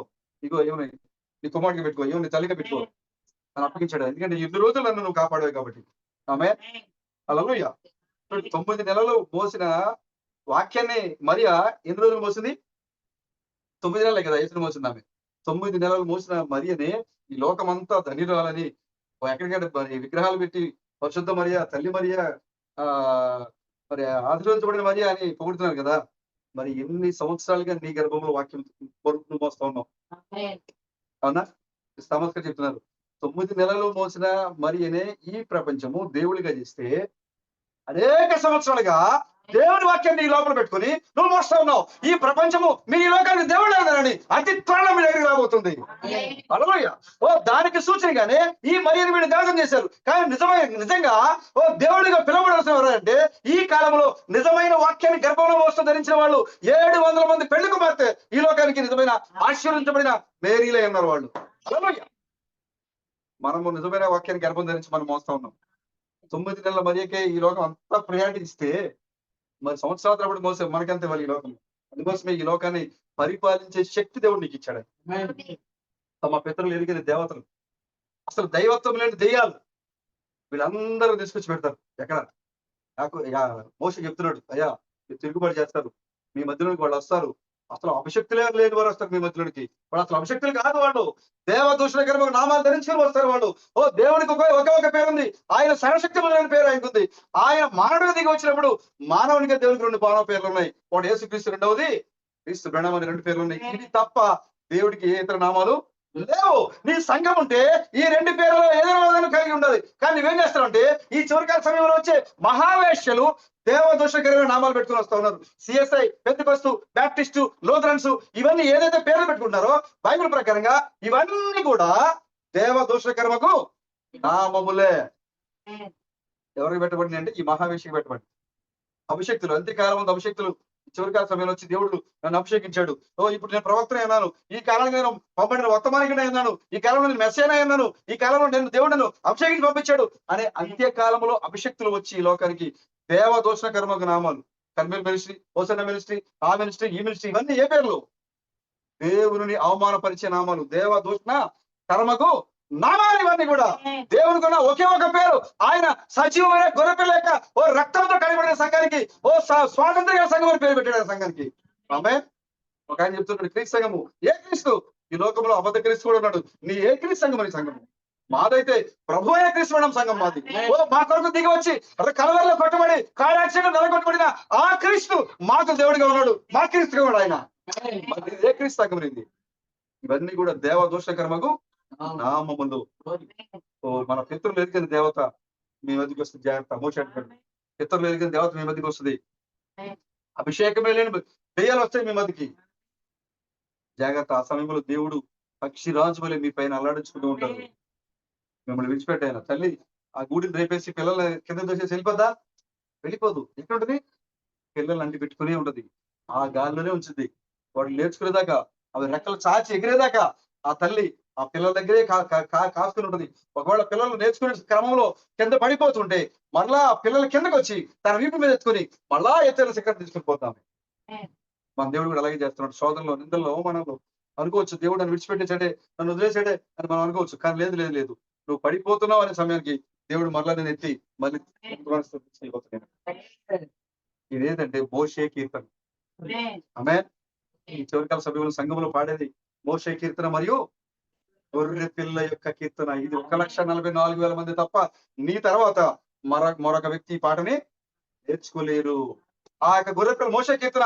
ఇదిగో దేవుడు యెహోవాగా ఉన్న దేవుడు, అదృశ్యంలో ఉన్న దేవుడు, ఓ విశ్వాంతరాళాల్లో వెలికి మీద కలుగుతున్న ఒకే ఒక దేవుడు ఉన్నాడు మనకి. ఆ దేవుడు అదృశ్య రూపంలో ఉన్న దేవుడు, ఓ మహిమాన్వితమైన దేవుడు, అమరత్వం కలిగిన దేవుడు, వెలుగు రూపంలో ఉన్న దేవుడు. ఆ నీ కొరకు నా కొరకు ఓ కలవరిలో మరి ఆ యొక్క రక్తాన్ని కాచడానికి మానవ శరీరంలో ఈ లోకానికి దిగి వచ్చాడైనా ఆయనే యేసుక్రీస్తు అనేది మోషే కీర్తన. ఆమె ఇప్పుడు ఆ యేసుక్రీస్తు ఇప్పుడు ఈ కాలంలో మరలా రెండవ రాకలో దిగి వచ్చాడు. మారు రూపంలో ఈ లోకానికి దిగి వచ్చాడు చెప్పేది ఇప్పుడు గొర్రె పిల్ల యొక్క కీర్తన. ఈ యొక్క మోషే కీర్తన, గొర్రె పిల్ల కీర్తన ఇప్పుడు ఎక్కడున్నాయంటే సియోను పర్వతం మీద పాటపడుతూ ఉంది. కాబట్టి ఇప్పుడు 1,44,000 నీ తర్వాత యెహోవా దేవుడు బృందంగా వచ్చాడని నువ్వు పాడబడుతుండే ఇప్పుడు ఈ పాటని యెరూషలేము వీధుల్లో వాళ్ళు పాడబోతున్నారు. యెహోవా దేవుడు బృందంగా వచ్చాడని పాటని అక్కడ వినబడుతున్నారు అక్కడ ఆ దేశంలో. ఎందుకంటే ఈ కీర్తనలు మళ్ళా వాళ్ళు అక్కడ పాడబోతున్నారు. ప్రభుకి స్తోత్రం కలుగాక. యెహోవా దేవుడు బ్రహ్మాము రూపములో ఇప్పుడు మోషేయాలు ఓ తమ చేతిలో బైబిల్ పట్టుకొని ఓ వారి యొక్క వర్తమానాన్ని క్రీస్తు బృందాన్ని గురించి వర్తమానం పట్టుకొని వాళ్ళు మాట్లాడుతూ ఆ యెరూషలేము వీధుల్లో ఈ యొక్క బైబిల్ పరిశుద్ధ గ్రంథాన్ని పట్టుకొని వారు ఇద్దరు మోషేయాలు ఇద్దరు కూడా యెరూషలేము రోడ్ల మీద తిరుగుతూ యెహోవా దేవుడు హల్లెలూయా హల్లెలూయా హల్లెలూయా మోషే ఏలియాలు ఈ పాటని యెరూషలేము వీధుల్లో పాడబోతున్నారు. చదువు మోషే కీర్తన, ఇదే గొర్రెపిల్ల కీర్తన. దేవుడు యెహోవా దేవుడు యేసుగా వచ్చారు, యేసు దేవుడు ఘనంగా వచ్చారు అనేది మోషే కీర్తన, గొర్రెపిల్ల కీర్తన. మనం పాడుతున్న ఈ పాట 1,44,000 మంది నేర్చుకోబోతున్నారు. వాళ్ళు అడుగుతారంట పాట మాకు ఒకసారి నేర్పిస్తారా? చూడండి ఒకసారి కీర్తనలు 137 కీర్తన 1వ వచనం, పేజ్ నెంబర్ 524. బబులోను నదుల యొక్క కూర్చుని ఉన్నప్పుడు మనము సియోనును ఇది శరీర సంబంధంగా ఇర్మియా కాలంలో 70 సంవత్సరాలు వాళ్ళు చెరలోకి వెళ్ళిన కాలం ఇది. ఆ సమయంలో దేవుడు 3 ప్రవక్తలు ఉంచాడు. ఒక ప్రవక్త వచ్చేసి బబులోనులో ఉన్నాడు. ఆ ప్రవక్త దానియేలు. ఎందుకంటే కొంతమంది యూదులు ఎక్కడ ఉన్నారు? చెరగా బబులోను తీసుకెళ్ళిపోయిన నెబుకద్నెజరు. చెరగా బబులోనికి వెళ్ళిపోయిన ప్రజల కోసము వారికి నడిపించడానికి ఒక ప్రవక్త దేవుడు లేపాడు అక్కడ. ఎవరైనా దానియేలు. దేవుడు నేను ఇప్పుడు ఒంటరిగా విడిచిపెట్టాను. మనల్ని ఎప్పుడు కూడా దేవుని యొక్క బిడ్డలు ఎప్పుడు ఒంటరిగా దేవుడు విడిచిపెట్టాడు. ఆయన తన ప్రవక్త ఖచ్చితంగా ఉంచుతాడు. బబులోనులో ఉన్నటువంటి యొక్క యూదులకి ప్రవక్త ఎవరు అక్కడ? దానియేలు. కొంతమంది యెరూషలేములో ఉన్నారు, ఎందుకంటే కొంతమంది వదిలేసి వెళ్ళిపోయాడు. ఇర్మియాతో పాటుగా మరి కొంతమంది చేసి సిద్కియా రాజుగా చేసి వెళ్ళిపోయాడు. మరి యెరూషలేములో ఉన్న వారికి ప్రవక్త ఎవరు? ఇర్మియా. బబులోనులో ఉన్న వారికి ప్రవక్త దానియేలు, యెరూషలేములో ఉన్న వారికి ప్రవక్త ఇర్మియా. బబులోనులో కాకుండా యెరూషలేములో కాకుండా కొంతమంది ఏం చేశారంటే బంధించి ఒక చోట అరణ్యంలో ఉంచాడు. చంపేశాడు. వాళ్ళే ఈ బ్యాచ్. వీళ్ళు ఇక్కడ ఎక్కడున్నారంటే బబులోను నదుల యొద్ద ఉంచాడు, ఊరికి చివరిలో ఉంచాడు. వీళ్ళని తీసుకెళ్ళి ఇక్కడ వీళ్ళకి ప్రవక్త ఎవరైనా జకరియా. ఆమె వీళ్ళు ఇక్కడ అక్కడ బబులోను నదుల యొద్ద కూర్చొని ఉన్నారు. వీళ్ళు ఎవరంటే యూదులే, ఇజ్రాయేలే. ఇప్పుడు చూడండి, ఒకటో వచనం చదువుతుంది చూడండి. బబులోను నదుల యొద్ద కూర్చుని ఉన్నప్పుడు మనము సియోనును జ్ఞాపకం చేసుకుని ఏడ్చు చుట్టిని వాటి మధ్యనున్న నివరంజపు చెట్లకు మన సితారలను తగిలించితిని. అచ్చట మనలను చెరుగొన్న వారు ఒక కీర్తన పాడుడి అనేది. మనలను బాధించిన వారు సియోను కీర్తనలో ఒక దానిని మాకు వినిపించుడి అని మన వలన ఉల్లాసము కోరిని. చూసారా, వాళ్ళు వచ్చి వాళ్ళు అడుగుతున్నారట, వీళ్ళ యొక్క సితారాలు ఎక్కడ తగిలించారంట? చెట్లు తగిలించారు. వాళ్ళు బానిసలుగా ఉన్నారు అక్కడ. చుట్టూ ఉన్న వాళ్ళు వచ్చి, ఓ సియోన్ గీతాల్లో గీతం పడతారు బ్రదర్, బైబిల్ బ్రదర్, సియోన్ గీతం ఒకటి పడతారా? మా హృదయం సంతోషపరుస్తారా, ఉల్లాసపరుస్తారా? ఏంటా సియోన్ గీతము? ఏంటా సియోన్ గీతము? వాళ్ళందరూ నీ వలన ఉల్లాసపడు. మనం పాడే ఈ పాటలకి ఓ ఇక లోకానికి ఏమొస్తుంది? ఉల్లాసం వస్తుంది. ఉల్లాసపరం అవుతారు వాళ్ళు దగ్గరికి వచ్చి, ఓ సియోన్ గీతాల్లో ఒకటి మాకు పాడండి ప్లీజ్ దయచేసి. హల్లెలూయా. అంటే ఈ కాలంలో ఓ మరి దేవుడు ఎలా వచ్చాడు అనే దానిని మనం ఏం చేసామంటే, అక్కడ ఆ శరాఫ్ ఏం చేసిందంటే, ఓ యేసేపు బతికేవాడు అనే మాటల్ని పాటగా మార్చి డ్యాన్స్ చేస్తూ కీర్తనగా మార్చి దాన్ని తీసుకెళ్ళి ఎవరికి వినిపించిందంటే యాకోబుకి వినిపించింది. ఆమె యోసేపు చనిపోలేదు, బ్రతిగా ఉన్నాడు అనే కీర్తని ఆమె పాడుతూ వినిపించింది. ఇప్పుడు మనం ఏం చేస్తామంటే, యేసేపు చనిపోలేదు, క్రీస్తు చనిపోలేదు, ఆయన ఇండియాకి వచ్చాడు, అయినా చనిపోలేదు, మనాన్ని సమాధానం చేయించాడు. ఆయన ఇదిగో నీ కొరకు నా కొరకు మరలా ఆయన రాజులకు రాజుగా ప్రభువులకు ప్రభుగా రాబోతున్నాడని ఈ యొక్క సియోను గీతాన్ని, ఈ విమోచన గీతాన్ని ఈ లోకం మన ద్వారా వినబోతుంది. వాళ్ళు అడుగుతున్నారు మీ దగ్గరికి వచ్చి, ఒకసారి మాకు పడతారా ప్లీజ్, మాకు ఉల్లాసం కలిగిస్తారా?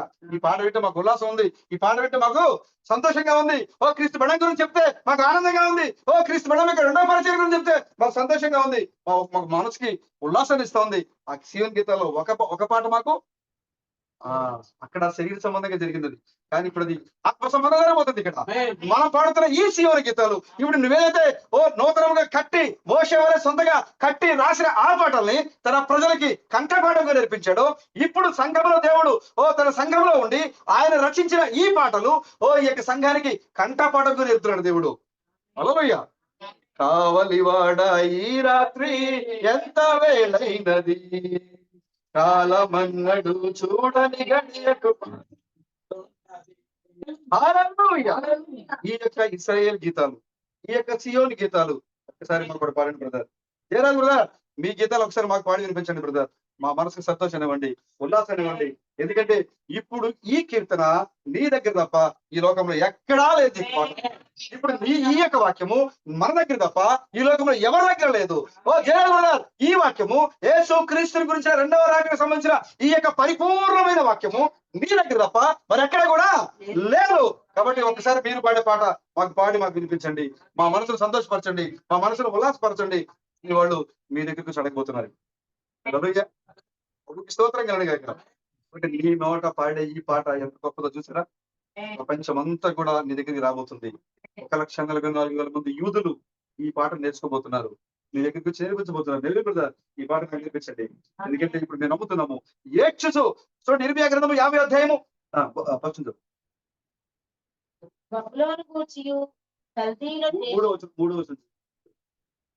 3వ దిక్కు నుండి దాని మీదకి ఒక జనము వచ్చుచున్నది, ఏ నివాసియు లేకుండా అది దాని దేశమును పాడు చేయదు. మనుషులేమి పశువులేమి అందరూ పారిపోవుదురు, అందరూ తరలిపోవుదురు. సరే, ఇది ఉత్తర దిక్కు నుండి ఒక ప్రజలు రాబోతున్నారు, కొంతమంది ప్రజలు రాబోతున్నారు, జనం వస్తూ ఉన్నారు. వారు వచ్చినప్పుడు ఏం చేస్తారంటే ఈ లోకంలో మొత్తం నాశనం చేస్తారు. ఇది భూ సంబంధంగా యెరూషలేము గురించి మరియు ఉత్తర దేశం గురించి రష్యా గురించి చెప్పబడింది. ఉత్తర దేశం అంటే భూ సంబంధంగా రష్యా దేశం. రష్యా ఏ విధంగా ఇజ్రాయెల్ నాశనం చేయబోతుంది ఇప్పుడు ఆల్రెడీ జరుగుతోంది. చూడటానికి ఇరాన్ కి యెరూషలేం యుద్ధం జరుగుతుంది, లేదా హామాస్ కి ఇజ్రాయెల్ యుద్ధం జరుగుతుంది. కానీ వీటి వెనక ఉన్నది ఎవరంటే ఇజ్రాయెల్ పక్షాన అమెరికా ఉంది, మిగతా ఇరాన్ పక్షాన రష్యా ఉంది. ఇప్పుడు ఈ యొక్క యుద్ధం కాస్త ఇప్పుడు అటు తిరగబోతుంది. ఈ యొక్క ఇజ్రాయెల్ యుద్ధము, ఇరాన్ యుద్ధము ఇదంతా కాస్త అమెరికా మరియు రష్యా యుద్ధంగా మారిపోతుంది. ఇది ఉత్తర దేశం అంటే బైబిల్లో రష్యా గురించి మాట్లాడతాడు. స్పిరిచువల్ గా కూడా ఒక ఉత్తర దేశం ఉంది, ఒక ఉత్తర దిక్కు ఉంది. స్పిరిచువల్ గా చూసినప్పుడు ఉత్తర దిక్కు అంటే సంఘానికి సూచనగా ఉంది, వాక్యానికి సూచనగా ఉంది. ఉత్తరం అనగా క్రిస్తామస్ చెప్తున్నారు 150 మెసేజ్ లో నార్త్ ఇస్ ద వర్డ్ అంటే ఉత్తరం అనగా వాక్యము. అంటే ఇప్పుడు ఇక్కడ మనం చదువుకునేది భూ సంబంధమైన కార్యానికి సూచనగా ఉంది, అదేవిధంగా ఆత్మ సంబంధమైన కార్యానికి కూడా ఇది సూచనగా ఉంది. ఇప్పుడు ఇక్కడ ఉత్తర దిక్కు నుంచి ఒక జనం రాబోతున్నారు. వారు ఏం చేస్తారంటే ఈ లోకంలో వాళ్ళు వచ్చినప్పుడు దేశాన్ని మొత్తాన్ని ఏ నివాసీ లేకుండా ఈ లోకంలో ఉన్న వారందరినీ వాళ్ళు ఏం చేస్తారు, పాడు చేస్తారు. ఎందుకంటే ఈ లోకంలో ఉన్న వారందరూ కూడా ఏం చేశారు, ఈ లోకాన్ని పాడు చేశారు. కాబట్టి సాత్వికుల ధన్యులు వాళ్ళు ఏం చేయాలి, ఈ లోకాన్ని ఇప్పుడు ఇది భూమి నీది, భూభాగంలో నీ ఉండాలి. కానీ నీకు బదులు ఎవరు పరిపాలన చేస్తున్నారు, సాతాను పరిపాలన చేస్తుంది. కాబట్టి సాతాన్ని, వాడి యొక్క సైన్యాన్ని, వాడి యొక్క ప్రజల్ని ఈ లోకం నుంచి తరివేసి ఈ భూభాగాన్ని ఏం చేయాలి, స్వతంత్రించుకోవాలి, నువ్వు పరిపాలించాలి. ఎందుకంటే దేవుడు నీకు ఇచ్చాడు, దీన్ని భూభాగం నీకు ఇచ్చాడు ఆయన. కాబట్టి నీవు ఈ లోకానికి వచ్చినప్పుడు, వాక్యమైన నీవు ఈ లోకానికి వచ్చినప్పుడు, ఉత్తర దిక్కుగా ఉన్న నీవు ఒక జనముగా నువ్వు ఈ లోకానికి వచ్చినప్పుడు, అప్పుడు మనుషులేమి పశువులేమి అందరూ పారిపోదురు, అందరూ తల్లిపోదురు. ఆ కాలమున పెండ్లి కుమార్తె మెలకువగలిగి ఇది నాది ముద్రలు పగలగొట్టబడ్డాయి, ఉరుము రహస్యం బయలుపరచబడింది. యేసు క్రీస్తు రెండవ రాకడలో మేఘాలుడే ఈ లోకానికి దిగి వచ్చాడు. ఆయన కొత్త పేరు ధరించుకుని వచ్చాడు. ఆయన మేము చూసాం ఆయన్ని, యేసు క్రీస్తు బణముగా వచ్చాడు అని నీవు నమ్ముతున్న ఈ కాలమున చూడండి ఏముంటాగా 4వ వచనంలో ఆ కాలమున ఆనాటి ఇశ్రాయేలు వారును యూదా వారును చూసారా, కూడి వచ్చెదరు. సాగుతూ తమ దేవుడైన యెహోవా యొక్క విచారణకై వచ్చెదరు. పెండ్లి కుమార్తె తను ఎవరో గ్రహించే స్థితికి వచ్చిన సమయానికి ఎవరు వస్తారట, ఇజ్రాయెల్ కూడా వస్తారు. వచ్చారా ఇప్పుడు, వచ్చారా బ్రదర్? మీరెవరో మీరు గ్రహించిన సమయానికి ఇజ్రాయెల్ కూడా వాళ్ళ దేశానికి వచ్చారా ఇప్పుడు? ఆ కాలము ఆనాటికి, ఆ కాలమున ఆనాటికి ఇజ్రాయేలు వారును యూదా వారును కూడి వస్తారు. ఎక్కడికి వస్తారు? యెరూషలేముకి వస్తారు. అప్పటికి ఉత్తర దిక్కు నుంచి ఒక జనం వచ్చేసింది. ఉత్తర దిక్కు నుంచి ఒక జనం వచ్చేసింది.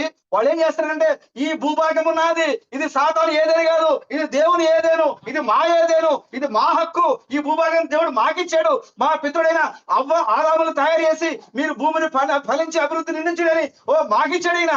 కాబట్టి సాతాను సంబంధులారా, సాతాను ఏదేలో ఉన్న వాళ్ళారా, మా పేర్లు మార్చేసిన వాళ్ళారా, మీరు ఈ లోకాల నుంచి వెళ్ళిపోండి అని మనం ఏం చేస్తామంటే ఖాళీ చేస్తాం. ఇప్పుడు మన దగ్గర ఇప్పుడు పౌర పట్ట ఉంది, హక్కు ఉంది మనకి. ఇప్పుడు మన దగ్గర పట్ట ఉంది ఈ లోకానికి. మన దగ్గర పట్ట ఏంటి, 7 ముద్రల స్ఫుటంగా చెప్పారు కదా. ఈ యొక్క 7 ముద్రల గ్రంథమే ఈ భూమి యొక్క హక్కు పత్రం. ఎవరైతే 7 ముద్రల గ్రంథాన్ని నమ్ముతున్నారో, ఎవరైతే 7 ముద్రల గ్రంథాన్ని తీసుకుంటున్నారో ఈ యొక్క భూమికి సంబంధించిన హక్కు పత్రాన్ని వాళ్ళు తీసుకున్నట్లే. కాబట్టి ఈ భూమికి హక్కు అంటే నీది, నీవు ఈ భూమి నాది అని నువ్వు చెప్తున్న సమయంలో ఆ కాలమున ఆనాటికి ఇజ్రాయేల్ యూదులు కూడా ఏం చేస్తారు, సమకూర్చబడతారు. వచ్చారు ఆ దేశానికి 46లో దేవుడు వాళ్ళు సమకూర్చున్నాడు. ఇక్కడికి వచ్చి ఆయన ఏం చేసిన ముద్రల్ని పక్కనకి వచ్చాడు. 46లో వాళ్ళు సమకూర్చిన తర్వాత అదే సమయంలో, అదే సెకండ్ లో, అదే నిమిషంలో పరలోకముందు దూత దిగి వచ్చి క్రీస్తు బణముని అభిషేకించింది. ఎందుకంటే వెళ్ళి నువ్వు వాటికి అన్యుల మందులోకి వెళ్ళి ముందర పగలగొట్టు. సేమ్ జరుగుతోంది. ఇజ్రాయేల్ మేల్కుంటా ఉంది. అన్యుల యొక్క సమయం ముగించబడతా ఉంది. ఇజ్రాయేల్ ఏం చేస్తా ఉంది, మేల్కుంటా ఉంది. ఆ కాలమున ఆనాటికి అంటే ఉత్తర దిక్కు నుంచి జనం వచ్చే సమయానికి, అనగా వాక్యముతో నింపబడిన పెళ్లి కుమార్తె ఈ లోకానికి వచ్చే సమయానికి ఈ యొక్క యూదులు మరియు ఇజ్రాయేల్ ఏం చేస్తా ఉన్నారంటే ఏడ్చుకుంటూ వస్తున్నారు. ఎక్కడికి వస్తున్నారంట చూడండి ఒకసారి. ఏడ్చుచు సాగుచు మన దేవుడైన యెహోవా వద్ద విచారించుటకై వచ్చెదరు. చూసారా ఎక్కడికి వస్తారంట, మన దేవుడైన యెహోవా వద్ద విచారణ చేయాలి. ఇప్పుడు మన దేవుడు ఎక్కడ ఉన్నాడు కావాలి మనకి ఇప్పుడు. ఎందుకంటే మా దేవుడు యెరూషలేములో లేడు. మా దేవుడు ఎక్కడున్నాడు ఇప్పుడు, మాకు కావాలి. ఏడుస్తున్నారు వాళ్ళు. ఓ ఇక యూదులు మరియు ఇజ్రాయేలు ఏడుస్తున్నారు, మా దేవుడు కావాలి. ఓ ఇటు పక్కన చూస్తే రష్యా, ఇటు పక్కన చూస్తే ఓ ఇరాను, ఓ ఇటు పక్కన చూస్తే యమను, ఇటు పక్కన చూస్తే సిరియా మా మీద దాడులు చేస్తా ఉన్నాయి. మాకు ఇప్పుడు ఎవరు కావాలి? నెతన్యాహు అన్నాడు, ఇప్పుడు మమ్మల్ని రక్షించేది మా దేవుడే. మా దేవుడు మాకు కావాలి. కాబట్టి మా దేవుడు ఎక్కడున్నాడు? ఇప్పుడు మేము ఆయనతో మాట్లాడాలి, ఆయనతో విచారించాలి, ఆయనతో మా యొక్క సమస్యలు చెప్పుకోవాలి.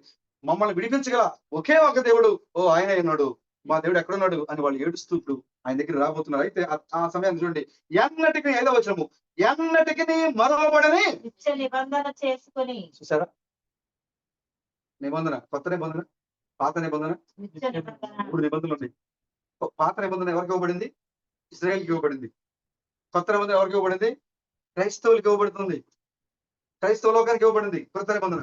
నిత్య నిబంధన పెండ్లి కుమార్తెకి ఇవ్వబడుతుంది. వాళ్ళు చేయబడుతారంట, వాళ్ళు చేయబడతారంట. ఎన్నటికీ మరువబడని నిత్య నిబంధన నిత్య నిబంధన చేసుకుందాం. మన దేవుడు ఎక్కడున్నాడు అక్కడికి వెళ్దాం, మన దేవుడి దగ్గరికి వెళ్దాం, మనము మన యెహోవా ఎక్కడున్నాడు అక్కడికి వెళ్దాము అని ఏడ్చుకుంటూ వస్తారంట. దేనికోసం అంటే నిత్య నిబంధన కోసం. మన సమయంలో దేవుడు ఎక్కడున్నాడు కదా? సియోను తట్టు దేవునికి స్తోత్రం కలగాక. అప్పుడు దేవుడు ఎక్కడున్నాడని వాళ్ళు చూసినప్పుడు, ఓ మాకు నిత్య నిబంధన కావాలి, ఓ మా దుఃఖ నివారణ కావాలి, మమ్మల్ని విడిపించే దేవుడు కావాలి, మా దేవుడు ఎక్కడున్నాడు, మా నిబంధన చేసే దేవుడు ఎక్కడున్నాడు అని వాళ్ళు ఏడ్చుకుంటూ ఓ ఎటు వస్తారంట? ఓ సియోను తట్టు అనగా సంఘము తట్టు అనగా, ఇదిగో జయరాజ్ బ్రదర్ ఎక్కడున్నాడు, ఇదిగో నెబిల్ ఎక్కడున్నాడు, ఇదిగో ప్రేమ బ్రదర్ ఎక్కడున్నారు, సోదరులు ఎక్కడున్నారు? ఎందుకంటే వారు సియోనే ఉన్నారు. వాళ్ళు సియోను ఎక్కడైతే ఉందో అక్కడ యెహోవా ఉన్నాడు. కాబట్టి ఇప్పుడు ఇజ్రాయేల్కి యెహోవా కావాలంటే ఎక్కడ రావాలి? ఇప్పుడు సియోను దగ్గర రావాలంటే ఎవరి దగ్గర రావాలి? ఇప్పుడు నీ దగ్గర రావాలి. వాక్యం కావాలంటే ఇప్పుడు వాళ్ళకి వాళ్ళు ఎలా వస్తారంటే ఏడ్చుచు సాగుచు ఓ నిబంధన చేసుకోవడానికి. ఎలాంటి నిబంధన అంటే ఎన్నటికీ మరువబడని నిత్య నిబంధన చేసుకోవడానికి వాళ్ళు సియోను తట్టు అభిముఖులై. సియోను ఎక్కడుంది? సియోను ఎక్కడుంది? సియోను ఎక్కడుంది? ఓ సౌలు జయరాజ్ ఎక్కడున్నారు? ఓ నెవిల్ ఎక్కడున్నాడు? ఓ మరి ఆ బ్లెస్సీ ఎక్కడ ఉంది? ఎందుకంటే వారు ఏమైనారు? సియోనై ఉన్నారు. ఓ వారి దగ్గరికి వెళ్తే మాకు ఈ గడికి సంబంధించిన నిత్య నిబంధన వాక్యం మాకు దొరుకుతుంది అని ఏడ్చుకుంటూ వాళ్ళు నీ దగ్గర రాబోతున్నారు. వాళ్ళు ఎందుకంటే గొర్రెకల్లా ఇప్పుడు ఆమోష కీర్తన వాళ్ళ దగ్గర లేదు. ఇప్పుడు ఆమోష కీర్తన అక్కడ ఆ ఇజ్రాయేల్ నేర్పిన ఆమోష కీర్తన ఇప్పుడు నీ దగ్గర ఉంది. ఇప్పుడు ఆ గొర్రెకల్ల కీర్తన ఇప్పుడు నీ దగ్గర ఉంది. ఇప్పుడు అందుకోసం ఈ కీర్తన నేర్చుకోవడానికి ఓ ఆ ఇజ్రాయేల్ ప్రజలందరూ ఈ కాలంలో ఏడ్చుకుంటూ నువ్వు ఎక్కడున్నావు ఎదుర్కొంటూ ఇక్కడికి రాబోతున్నారు. వాళ్ళు ఎక్కడ ఎలా వస్తారని చూడండి ఒకసారి. సియోను తట్టు అభిముఖులై అతనికి వెళ్ళు మార్గం ఏదని అడుగుతూ వస్తారంట వాళ్ళు. ఇంకా ఇంకొకసారి చూస్తే కనుక వాళ్ళు ఎలా వస్తారో తెలుసా? యొర్దాను నుంచి లేచి వస్తారంట వాళ్ళు. ఇంకోసారి చూస్తే ఎలా వస్తారు అంటే యొర్దాను నుంచి అంటే మరణము లేదు, మరణం లేని వారికి వస్తున్నారు వాళ్ళు. యోర్దానులో చేసి వస్తున్నారు వాళ్ళు, మరణంలో చేసి వస్తున్నారు వాళ్ళు. ఎందుకంటే వాళ్ళు ఎలా ఉన్నారంటే దేవునితో నిత్య నిబంధన చేసుకున్న ప్రజలుగా వాళ్ళు ఉన్నారు. హల్లెలూయా. కాబట్టి ఇప్పుడు మోషే కీర్తన, గొర్రెపిల్ల కీర్తన నీ నోటి వచ్చాడు దేవుడు. ఎంత గొప్ప ఆశీర్వదించబడ్డ ప్రజలుగా ఉన్నాం. హల్లెలూయా. యెహోవా యేసుక్రీస్తు స్వర్ణంగా వచ్చారని ఈ యొక్క గొర్రెపిల్ల కీర్తన, మోషే కీర్తన మనం పాడుతూ ఉన్నాం ఈ లోకంలో. ఆ ప్రకటన 15వ అధ్యాయం చూస్తున్నాడు. వాళ్ళు ఏం చేస్తున్నారంటే ఆ 7 దూతలు వచ్చారు తీర్పు తీర్చడానికి ఈ లోకానికి. ఆ 7 దూతలు 7 బోర్లు పట్టుకుని వచ్చారు. ఓ వాళ్ళ ఈ లోకానికి తీర్పు తీర్చే దూతలుగా వచ్చారు ఈ లోకానికి. వాళ్ళు అక్కడికి వచ్చి నిలబడినప్పుడు ఈ యొక్క లోకంలో కొంతమంది ఏం చేస్తారంటే గొర్రెపిల్ల కీర్తన మరియు మోషే కీర్తన పాడుతున్నారు. హల్లెలూయా. ప్రభుకి స్తోత్రం కలిగారు. యెషయా గ్రంథం 42వ అధ్యాయము 8వ వచనం చూడండి. యెహోవాను నేనే ఇదే నా నామము మరి ఎవరికి నా మహిమను నేను ఇచ్చువాడును కాను. నాకు రావలసిన స్తోత్రములను విగ్రహములకు చందనీయను. మునుపటి సంగతులు సంభవించిన కదా, కొత్త సంగతులు తెలియజేయుచున్నాను. చూసారా? మునుపటి సంగతులు జరిగినాయి తెలుసు మీకు. నేను దేవుడిని, నేను తప్ప వేరే దేవుడు మీకు లేరు. నా నామానికి రావాల్సిన మహిమను నేను ఎవరికి కూడా రానివ్వను. విగ్రహాలకు కూడా నేను నా స్తోత్రాలు చెందనివ్వను. అయితే మునుపటి సంగతులు సంభవించాయి తెలుసు కదా మీకు ఏం జరిగిందో. అయితే ఇక మీద మీతో నేను ఏం చేస్తాను? కొత్త సంగతులు చెప్తాను మీకు. హల్లెలూయా. కొత్త సంగతులు ఇక మీదట నేను పైనుండి సుడిగాల్లోనో అగ్ని స్తంభంలోంచో మేఘ స్తంభంలోంచో స్వరాన్ని పంపించో నేను మాట్లాడి మీతో. నేను డైరెక్ట్ గా మానవుడిగా దిగొచ్చి మీలో ఒకటిగా ఉండిపోతున్నాను. ఇప్పుడు దేవుడు తన సంఘానికి బయలుపరుస్తున్న కొత్త సంగతులు. ఇప్పుడు మనం పాడే ఈ కొత్త కీర్తన ఏంటంటే క్రొత్త సంగతులు. కొత్త నామము, కొత్త శరీరము, దేవుడు ఎలా తన సంఘాన్ని బయలుపరుచుకుంటాడనే ఈ యొక్క విషయాన్ని కొత్త పాటగా మనం ఈ లోకానికి మనం పాడుతూ ఉన్నాము. ఇదే మోషే గీతము, ఇదే గొర్రెపిల్ల యొక్క గీతం ఇది. హల్లెలూయా. దేవుడు అంటున్నాడు, జరిగిపోయిన సంగతులు జరిగిపోయింది, మీకు తెలిసాయి, కానీ ఇప్పుడు నేనేం చేస్తాను, క్రొత్త సంగతులు తెలియజేస్తున్నాను. అదేంటంటే పుట్టక మునిపే వాటి మీకు తెలుపుచున్నాను. హల్లెలూయా. నువ్వు రాక మునిపే తెలిసిపోతున్నాయి. సముద్ర ప్రయాణము చేయు వాళ్ళారా, సముద్రంలో సమస్తమా, ద్వీపములారా, ద్వీప నివాసులారా. ఎక్కడ ఎవరిని విడిచిపెట్టలేదు దేవుడు. భూమి, సముద్రము, ద్వీపాలు ఎక్కడ ఎవరిని విడిచిపెట్టట్లా. ఒక కొత్త సంగతులు చెప్తున్నాం మేము. మీ చెవులకు గింగురమైన ఒక వార్త మేము వింటామని చెప్తున్నాడు దేవుడు అక్కడ. అప్పుడు ఇజ్రాయేల్ ఏలి గురించి చెప్తున్నాడు ఆయన. ఎవరు ఏలి? ఇజ్రాయేల్ యొక్క యాజకుడు, ప్రధాన యాజకుడు, న్యాయాధిపతి. ఆ రోజుల్లో ఏలి తన బిడ్డల్ని కంట్రోల్ చేయలేకపోయాడు. తన బిడ్డలు అపవిత్రమైన మార్గానికి వెళ్ళిపోయారు. ఆరాధనకు వచ్చే వాళ్ళ స్త్రీలతో వ్యభిచరించడము, వాళ్ళ సొమ్ము దోచుకోవటము, ఆ దేవుని యొక్క మహిమను అపవిత్రం తీసుకొచ్చి పాడు చేశారు.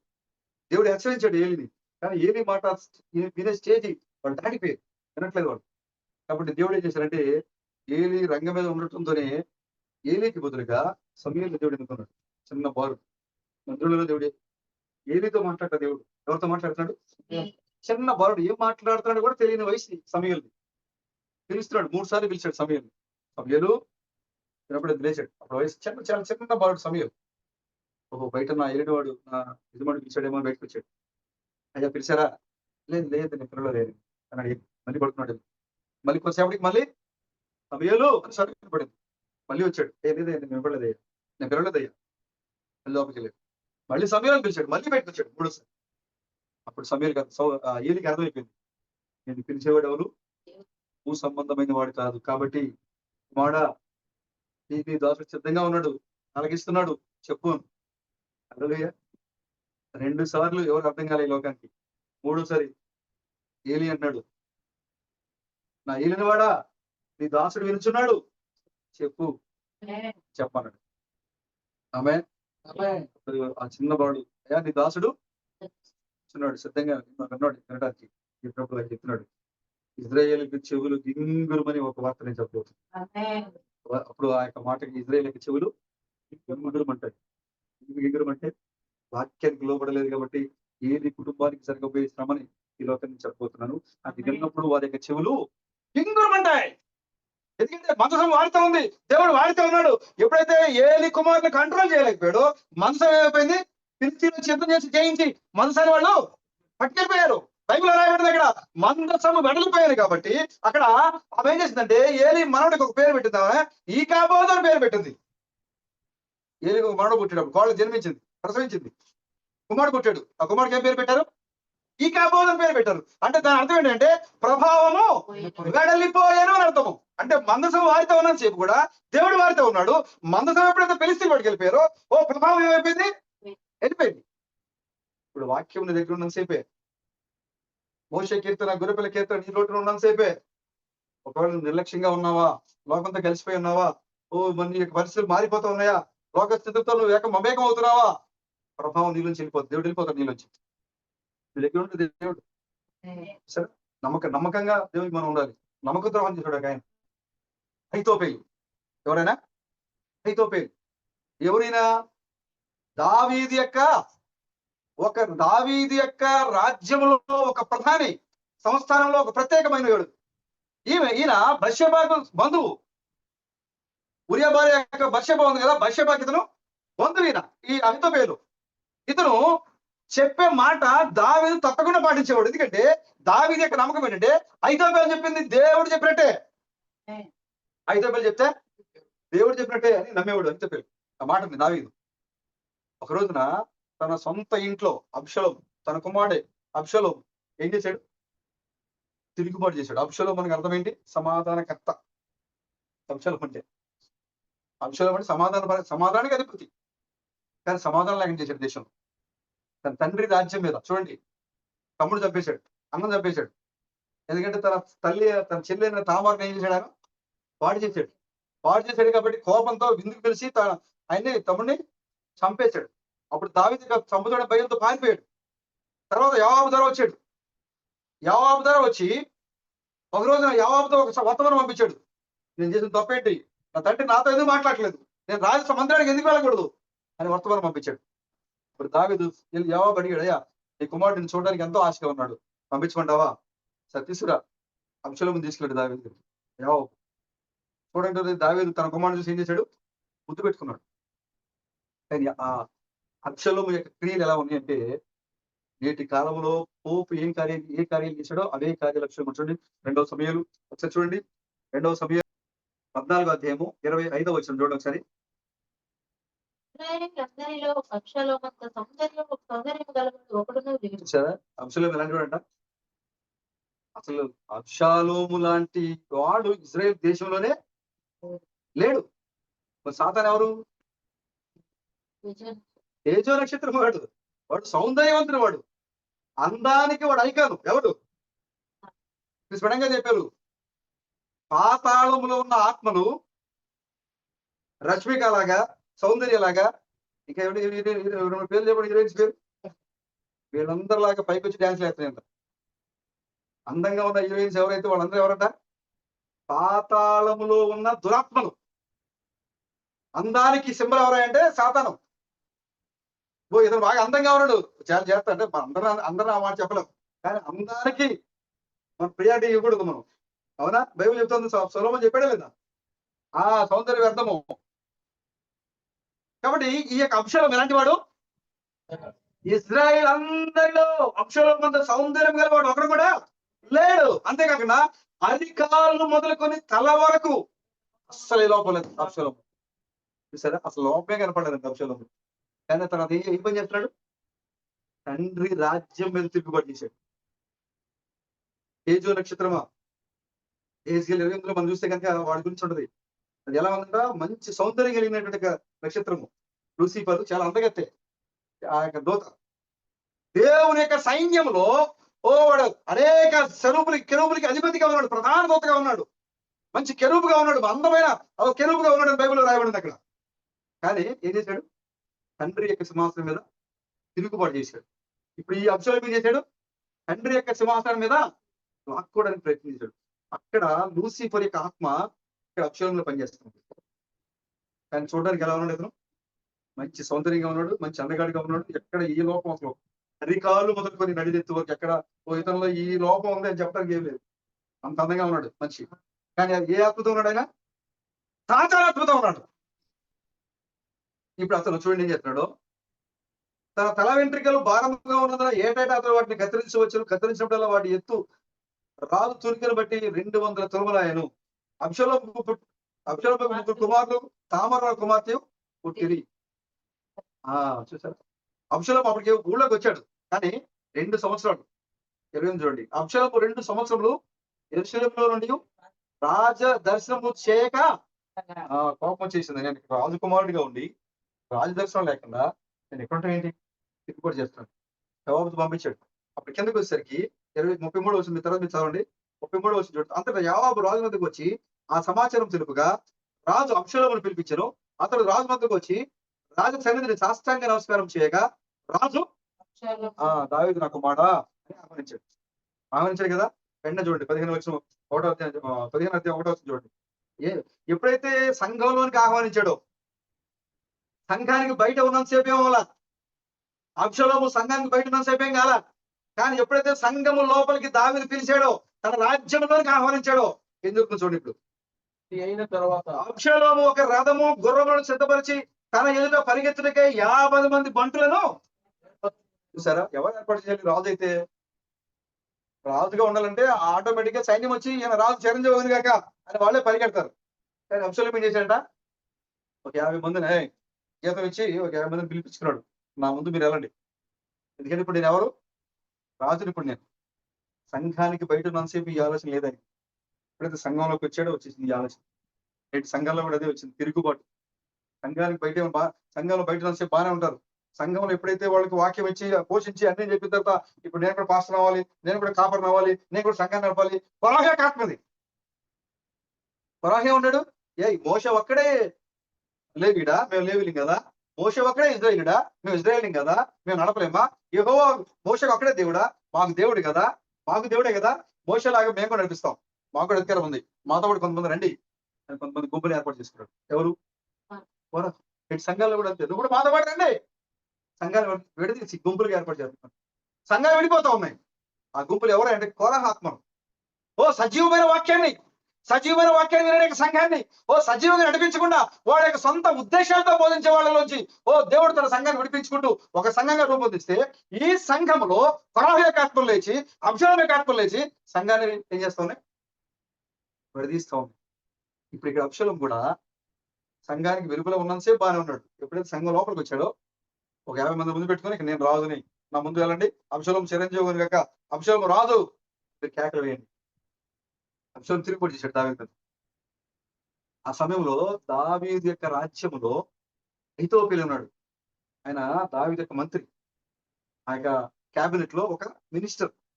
దావీదు యొక్క క్యాబినెట్ లో ఒక మినిస్టర్ అయిన అహీతోపెలు యొక్క మాట దావీదు ఎలా వినేవాడు అంటే, దేవుడు అహీతోపెలుతో మాట్లాడుతున్నాడు, అహీతోపెలు ఏం చెప్పినా కూడా దేవుని మాటే అన్నంతగా దావీదు వెంబడించేవాడు.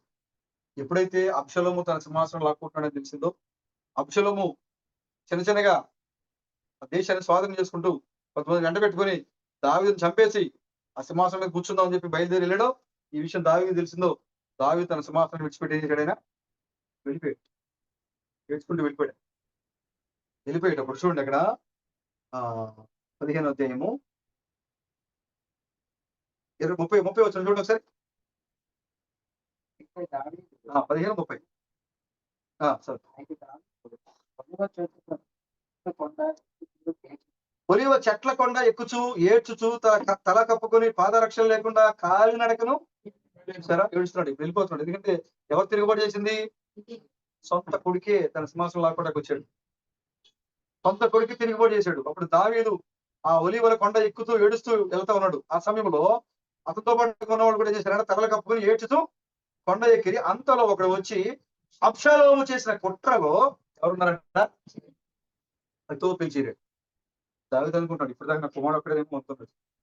దావీదు యొక్క క్యాబినెట్ లో అహీతోపెలు కూడా ఎవరితో చేరాడు? ఎందుకు అబ్షాలోము చేరాడు అహీతోపెలు? దావీదు తన యొక్క బంధువుల బెత్షెబాని కుట్ర చేసి భారీగా చేసుకున్నాడు కాబట్టి తన మనసులో అప్పుడు దాకా పెట్టుకొని అవకాశం దాకా చూశాడు. అవకాశం కోసం చూశాడు. అవకాశం వచ్చింది, తిరుగుబడి వచ్చాడు. ఇప్పుడు యజమాని విడిచిపెట్టేసాడు, వెళ్ళిపోయాడు. అబ్షాలోముతో కలిసిపోయాడు. సంఘంలో అప్పుడు దాకా నీతో బాగానే ఉంటారు వాళ్ళు. ఎప్పుడైతే తిరుగుబడి వస్తారో అప్పుడు వరకు నీతో పక్షాలు ఉన్న వాళ్ళు ఏం చేస్తారు?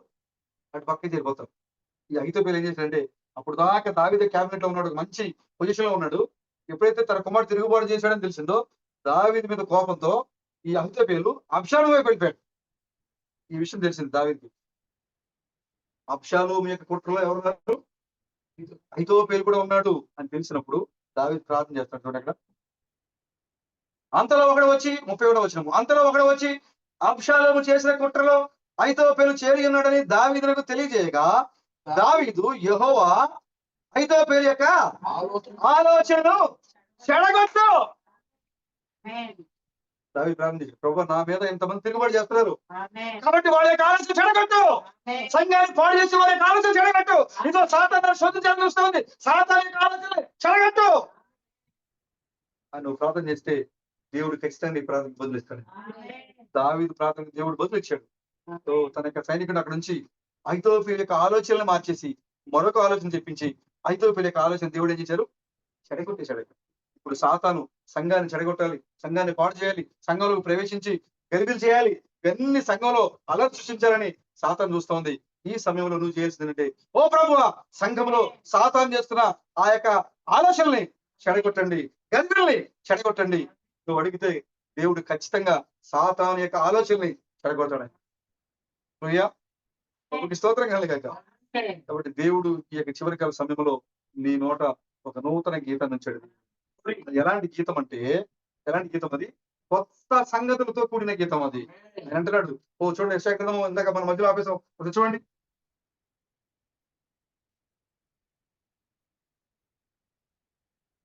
నలభై 42వ అధ్యాయము.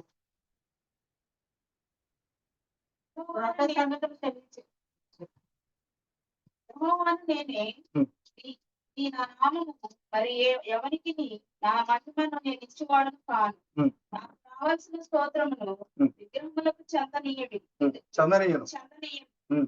మునుపటి సంగతులు సంభవించను కదా ఉమ్. తెలియజేయుచున్నాను. జరిగిందేదో జరిగిపోయింది. ఇప్పుడు నేను మీకు ఏం చేస్తాను, కొత్త సంగతులు మీతో నేను పంచుకుంటాను. నేను పుట్టక ముందు వాటిని తెలుపుచున్నాను. ఆ, విగ్రహ ప్రయాణము చేయబారులారా, సముద్రంలోని సమస్తమా జీవితంలో యెహోవాకు క్రొత్త గీతము పాడుడి. ఉమ్. దిగంతముల నుండి ఆయనను స్తుతించుడి. ఉమ్. అరణ్యములు అనే పురములను కేంద్ర నివాస గ్రామములుగా బిగ్గరగా పాడవలెను. ఉమ్. స్థల నివాసులు సంతోషించుదురు గాక. పర్వతముల శిఖరముల నుండి వారు కేకలు వేయుదురు గాక. ప్రభావము గలవాడని మనుషులు యెహోవాను కొనియాడుదురు గాక. దీపములో ఆయన స్తోత్రము ప్రచురం చేయదు కాక. ఆమె తర్వాత చూడండి, ఆమె సూర్యుని వలె బయలుదేరు, తన ఆసక్తి రేపుకొనును. ఆయన హుంకరించు తన శత్రువులను ఎదిరించును. వారి ఎదుట తన పరాక్రమను కనుపరుచుకొనును. చాలు sister. చూసారా, కొత్త సంగతులు చెప్తున్నాడు ఆయన. అంతేకాకుండా యెహోవాకు ఒక కొత్త గీతాన్ని మీరు పాడుడి. యెహోవాకు ఒక కొత్త గీతాన్ని మీరు పాడుడి. అదే ఏ గీతం అంటే, భూదిగంతముల నుండి ఆయన మీరు పాడండి, అరణ్యములు దాని పురములు దానికి నివాసులు మీరు పాడండి, ఓ కేదారు నివాస గ్రామములు మీరు ఆ కొత్త గీతాన్ని పాడండి, పర్వతముల శిఖరము నుండి వారు కేకలు వేయుదురుగాక. హల్లెలూయా. మీరందరూ కూడా యెహోవాకి ఏం చేయాలి, కొత్త గీతము కొత్త కీర్తన పాడాలి. మనం అదే కీర్తన అయి ఉండాలంటే మోషే కీర్తన అయి ఉండాలి. అదే కీర్తన అయి ఉండాలంటే గొర్రె పిల్ల కీర్తన అయి ఉండాలి. అది హల్లెలూయా. అదేంటంటే దేవుడు అదృశ్య రూపంలో దేవుడు, మనం సమీపరాని వెలుగులో ఉన్న దేవుడు, ఆ దేవుడు రక్త మాంసాల దేహంలో నీ మధ్యకి నా మధ్యకి వచ్చాడు. ఆయన ఆ యొక్క ఏ దేవుడు యెహోవాగా ఉన్న దేవుడు యేసుగా వచ్చాడు మొదటి రాకడలో. ఆ మొదటి రాకడలో వచ్చిన యేసు క్రీస్తు మరలా ఈ రెండవ రాకడలో క్రీస్తు ప్రణవగా వచ్చాడు అనేది ఈ యొక్క గొర్రెపిల్ల కీర్తన. ఇప్పుడు అశ్వరితమైన సంఘంలో సహోదరులారా, మీరు మోషే కీర్తన గొర్రెపిల్ల కీర్తన మీరు పాడండి. మీ ద్వారా మరి 1,44,000 మంది మాత్రమే ఈ కీర్తన వాళ్ళు పాడబోతున్నారు. మిగతా వాళ్ళకి వాళ్ళు నేర్చుకోలేరు. వాళ్ళు ఎందుకంటే వాళ్ళకి పాట నేర్చుకుందామన్నా కూడా రాదు. వాళ్ళు ఒప్పుకోలేని సత్యాన్ని, వాళ్ళు గమనించలేని సత్యాన్ని. ఎందుకంటే నీ తర్వాత దేవుడు ఈ పాట నేర్చుకునే అధికారము కేవలము 1,44,000 మంది మాత్రమే ఇచ్చాడు. నీ తర్వాత నీ నోట్లోంచి వచ్చి ఈ బ్రహ్మ అనే పదాన్ని మరలా చెప్పడానికి 1,44,000 మంది మాత్రమే దేవుడు అర్హతనిచ్చాడు. వాళ్ళు చెప్తారు, యెహోవా యేసుక్రీస్తు, యేసుక్రీస్తు బ్రహ్మ క్రీస్తుగా వచ్చాడని. ఆ 1,44,000 మంది యెరూషలేము వీధుల్లో వాళ్ళు పాటలు పాడబోతున్నారు. ఈ మోషే కీర్తన, ఈ గొర్రెపిల్ల కీర్తన అన్య దేశంలో ముగించబడుతుంది. ఇశ్రాయేల్ దేశంలో ప్రారంభం కాబోతుంది పాట. హల్లెలూయా. కాబట్టి ఈ యొక్క మోషే కీర్తన, ఈ యొక్క గొర్రెపిల్ల కీర్తన ఏదో కాదు కానీ మనము చూడలేని దేవుడు, మనము తాకలేని దేవుడు, మనం సమీపలేని దేవుడు, మనం పట్టుకునే విధంగా, మనం తాకే విధంగా, మనం మాట్లాడే విధంగా, మనం ముట్టుకునే విధంగా మనలో ఒకడిగా అబ్రహాము సంతానంలో ఒకడిగా ఆయన ఈ లోకానికి దిగి వచ్చాడు. ఆయన ఇదే నిజమైన గొర్రెపిల్ల కీర్తన. హల్లెలూయా. దేవుడి చిన్న మాటలు దీవించిన గాక. ఆమేన్. సమయం మన సోదరులకు అప్పగిస్తాం. దేవుని స్తోత్రం కలుగును గాక. హల్లెలూయా. ఆమేన్. హల్లెలూయా. చక్కటి సందేశము, మోషే యొక్క కీర్తన, గొర్రెపిల్ల యొక్క కీర్తన. మోషే కీర్తన ఎక్కడ ప్రారంభమైంది? యూదుల మధ్యలో ప్రారంభమైంది. ఎక్కడికి వచ్చిందంటే మన మధ్యలోకి వచ్చింది. దేవుని స్తోత్రం కలుగును గాక. హల్లెలూయా. మనం మోషే కీర్తన పాడాము. దేవుని స్తోత్రం. ఆమేన్. హల్లెలూయా. కనుక మోషే కీర్తన ఎక్కడ ప్రారంభమైంది? యూదులలో ప్రారంభమైంది. అది అన్ని జనులలో ముగించబడింది. దేవుని స్తోత్రం కలుగును గాక. హల్లెలూయా. గొర్రెపిల్ల యొక్క కీర్తన అన్ని జనులలో ప్రారంభమయ్యి యూదులు కూడా నేర్చుకుంటున్నారు. అది యూదులలో ముగించబడుతుంది. దేవుని స్తోత్రం కలుగును గాక. హల్లెలూయా. ఆమేన్. హల్లెలూయా. మోషే కీర్తన ఎక్కడ ప్రారంభమైంది? యూదులలో. ఎక్కడ ముగించబడింది? అన్ని జనులలో. గొర్రెపిల్ల యొక్క కీర్తన ఎక్కడ ప్రారంభమైంది? అన్య జనులలో. అది ఎక్కడ ముగించబడుతుంది? చక్కటి వర్తమానం. దేవుని స్తోత్రం కలుగును గాక. హల్లెలూయా. కనుక 1,44,000 మంది ఇప్పుడు మరలా వచ్చి వాళ్ళు గొర్రెపిల్ల యొక్క కీర్తన నేర్చుకొని, మన దగ్గర నేర్చుకొని, వాళ్ళు పాడి, వాళ్ళు ప్రభువుని స్తుతించబోతున్నారు. వాళ్ళు ప్రభువుని గణపరచబోతున్నారు, గొర్రెపిల్లను గణపరచబోతున్నారు. వాళ్ళు ఇంతవరకు గొర్రెపిల్లను వాళ్ళు గణపరచలేదు, గొర్రెపిల్లను వాళ్ళు ఆరాధించలేదు, గొర్రెపిల్లను వాళ్ళు మహిమపరచలేదు. ఎందుకంటే ఆయన గొర్రెపిల్లగా వచ్చాడు, కానీ ఆ గొర్రెపిల్లను వాళ్ళు ఏం చేశారు? తృణీకరించారు. దేవునికి స్తోత్రం కలుగును గాక. హల్లెలూయా, ఆమేన్, హల్లెలూయా. గొర్రెపిల్లని ఏం చేశారు? వాళ్ళు తృణీకరించారు. మరలా వాళ్ళు గొర్రెపిల్ల యొక్క కీర్తన నేర్చుకొని, ఏ గొర్రెపిల్లని వాళ్ళు తృణీకరించారో మరలా ఆ గొర్రెపిల్లను వాళ్ళు అంగీకరించి తమ యొక్క శిరస్సులను వంచి, మోకాళ్ళను వంచి, ప్రతి నాలుక ఏమండి ఆ గొర్రెపిల్ల యొక్క కీర్తన పాడుచు, దేవుని స్తుతిస్తూ, దేవుని ఆరాధిస్తూ, దేవుని మహిమపరుస్తూ వాళ్ళు సంపూర్ణంగా వాళ్ళ హృదయాలను ఆయన వైపు మళ్లించబోతున్నారు యూదులు. దేవునికి స్తోత్రం కలుగును గాక. హల్లెలూయా.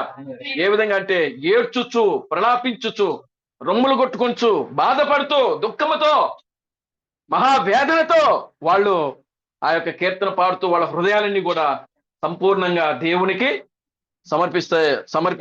సమర్పించబోతున్నారు. దేవుని స్తోత్రం కలుగును గాక. హల్లెలూయా. గొప్ప సందేశము, ఒక అద్భుతమైన సందేశము ఆ దేవుడు మనకు తన యొక్క కుమారుడు ద్వారా మనకు అనుగ్రహించాడు. దేవునికి స్తోత్రం కలుగును గాక. హల్లెలూయా. కనుక మరలా మనము ఇంతటితో ఈ కార్యక్రమాన్ని మనం ముగించుకుందాం. మరలా మనం సాయంత్రం 7 గంటలకు మనం అందరం కూడా కూడుకుంటే మనం మరలా దేవుని యొక్క వాక్యాన్ని వినటానికి మనకు సమయం ఉంది. కనుక ఈ రాత్రి మరలా మనం మన పనులన్నీ కూడా త్వరగా ముగించుకొని ఆ యొక్క లైవ్ లో కూడా చూస్తున్నటువంటి బిడ్డలు కూడా మీ పనులన్నీ కూడా త్వరగా ముగించుకొని మీరు సమయానికి వచ్చినట్లయితే మరలా 7 ఈ యొక్క కూడికను ఇక్కడ ప్రారంభించుకొని మరలా దేవుని యొక్క వాక్యాన్ని మనం విందాం. కృతజ్ఞత కూడిక రాత్రికి ప్రారంభమవుతుంది. కనుక మీరందరూ కూడా సమయానికి రావాలని ప్రభు పేట మీకు మనం చేస్తున్నాం. దేవుడు ఈ చిన్న మాటలు దీవించి ఆశీర్వదించును గాక. అదేవిధంగా ఇప్పటి వరకు వాక్యాన్ని అందించినటువంటి దేవుని యొక్క దాసునికి, ఆయన యొక్క కుమారునికి, రాజు బ్రదర్కు, ఆయన కుటుంబానికి ప్రభు పేట నా వందనాలు చెల్లిస్తున్నాను. వందనాలు బ్రదర్, వందనాలు. ప్రార్థన చేసుకుని ఈ కార్యక్రమాన్ని మనం ముగించుకుందాం. మమ్మల్ని మిక్కిలిగా ప్రేమించిన మా మంచి తండ్రి, జీవం గల దేవుడా, జీవాధిపతి, నిన్న నేడు నిరంతరము మారని దేవుడా, ఒకటే రీతిగా ఉన్న మా పరమ తండ్రి, మా ప్రభు అయిన అబ్రహాం క్రీస్తు నీ పవిత్రమైన పాదాలకు వందనాలు, స్తుతులు, స్తోత్రములు చెల్లిస్తున్నాను ప్రభువా.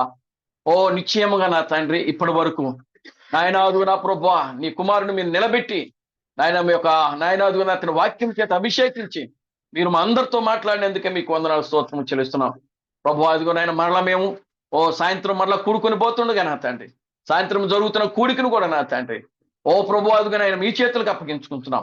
ఓ ప్రభు నీ నామమునకు మహిమకరంగా మీరు జరిగించండి. సాయంకాల సమయంలో నాయన అనేక మంది బిడ్డలు రాబోతూ ఉండగా నా తండ్రి, నీ బిడ్డలు కూడా నాయన క్షేమకరంగా మా మధ్యలోనికి తీసుకుని రండి ప్రభువా. వారికి క్షేమకరమైన ప్రయాణము, సురక్షితమైన ప్రయాణము మీరు అనుగ్రహించమని విశ్వలో ప్రార్థిస్తున్నాను తండ్రి. ఓ ప్రభు అయిన అబ్రహాం క్రీస్తు మీకు వందనాలు ప్రభువా. ఓ ప్రభు ఇక్కడ కూడిన ప్రతి బిడ్డను దీవించి ఆశీర్వదించమని మీ సన్నిధిలో ప్రార్థిస్తున్నాను తండ్రి. ఓ సాయంకాల సమయంలో జరుగుతున్న కూడికను కూడా మీరే నీ నామమునకు మహిమకరంగాను, ఆశీర్వదకరంగా, దీవెనకరంగా జరిగించమని మీ సన్నిధిలో ప్రార్థిస్తున్నాను తండ్రి. అన్ని విషయాలు నీ కృపను దయచేయండి. సమస్త ఘనత మహిమల మీద తెచ్చుకోండి. జీవం కలిగిన నా ప్రభు అయిన అబ్రహాం క్రీస్తును నీ సర్వశక్తి కలిగిన నామములో ప్రార్థించి స్తుతించి వేడుకొనుచున్నాము. ఆమేన్, ఆమేన్. అందరికీ వందనాలు. ప్రభు మిమ్మల్ని దీవించి ఆశీర్వదించును గాక. వందనాలు కదా. మళ్ళా సాయంకాల సమయంలో మళ్ళా రాత్రికాల సమయంలో ప్రార్థన కూడుకుంది. 7 కూడా మీరు కూడుకొని ఉండవలసిందిగా ప్రభు పేట మీకు మనం చేస్తున్నాం. దేవుడు మిమ్మల్ని దీవించి ఆశీర్వదించును గాక. ఆమేన్.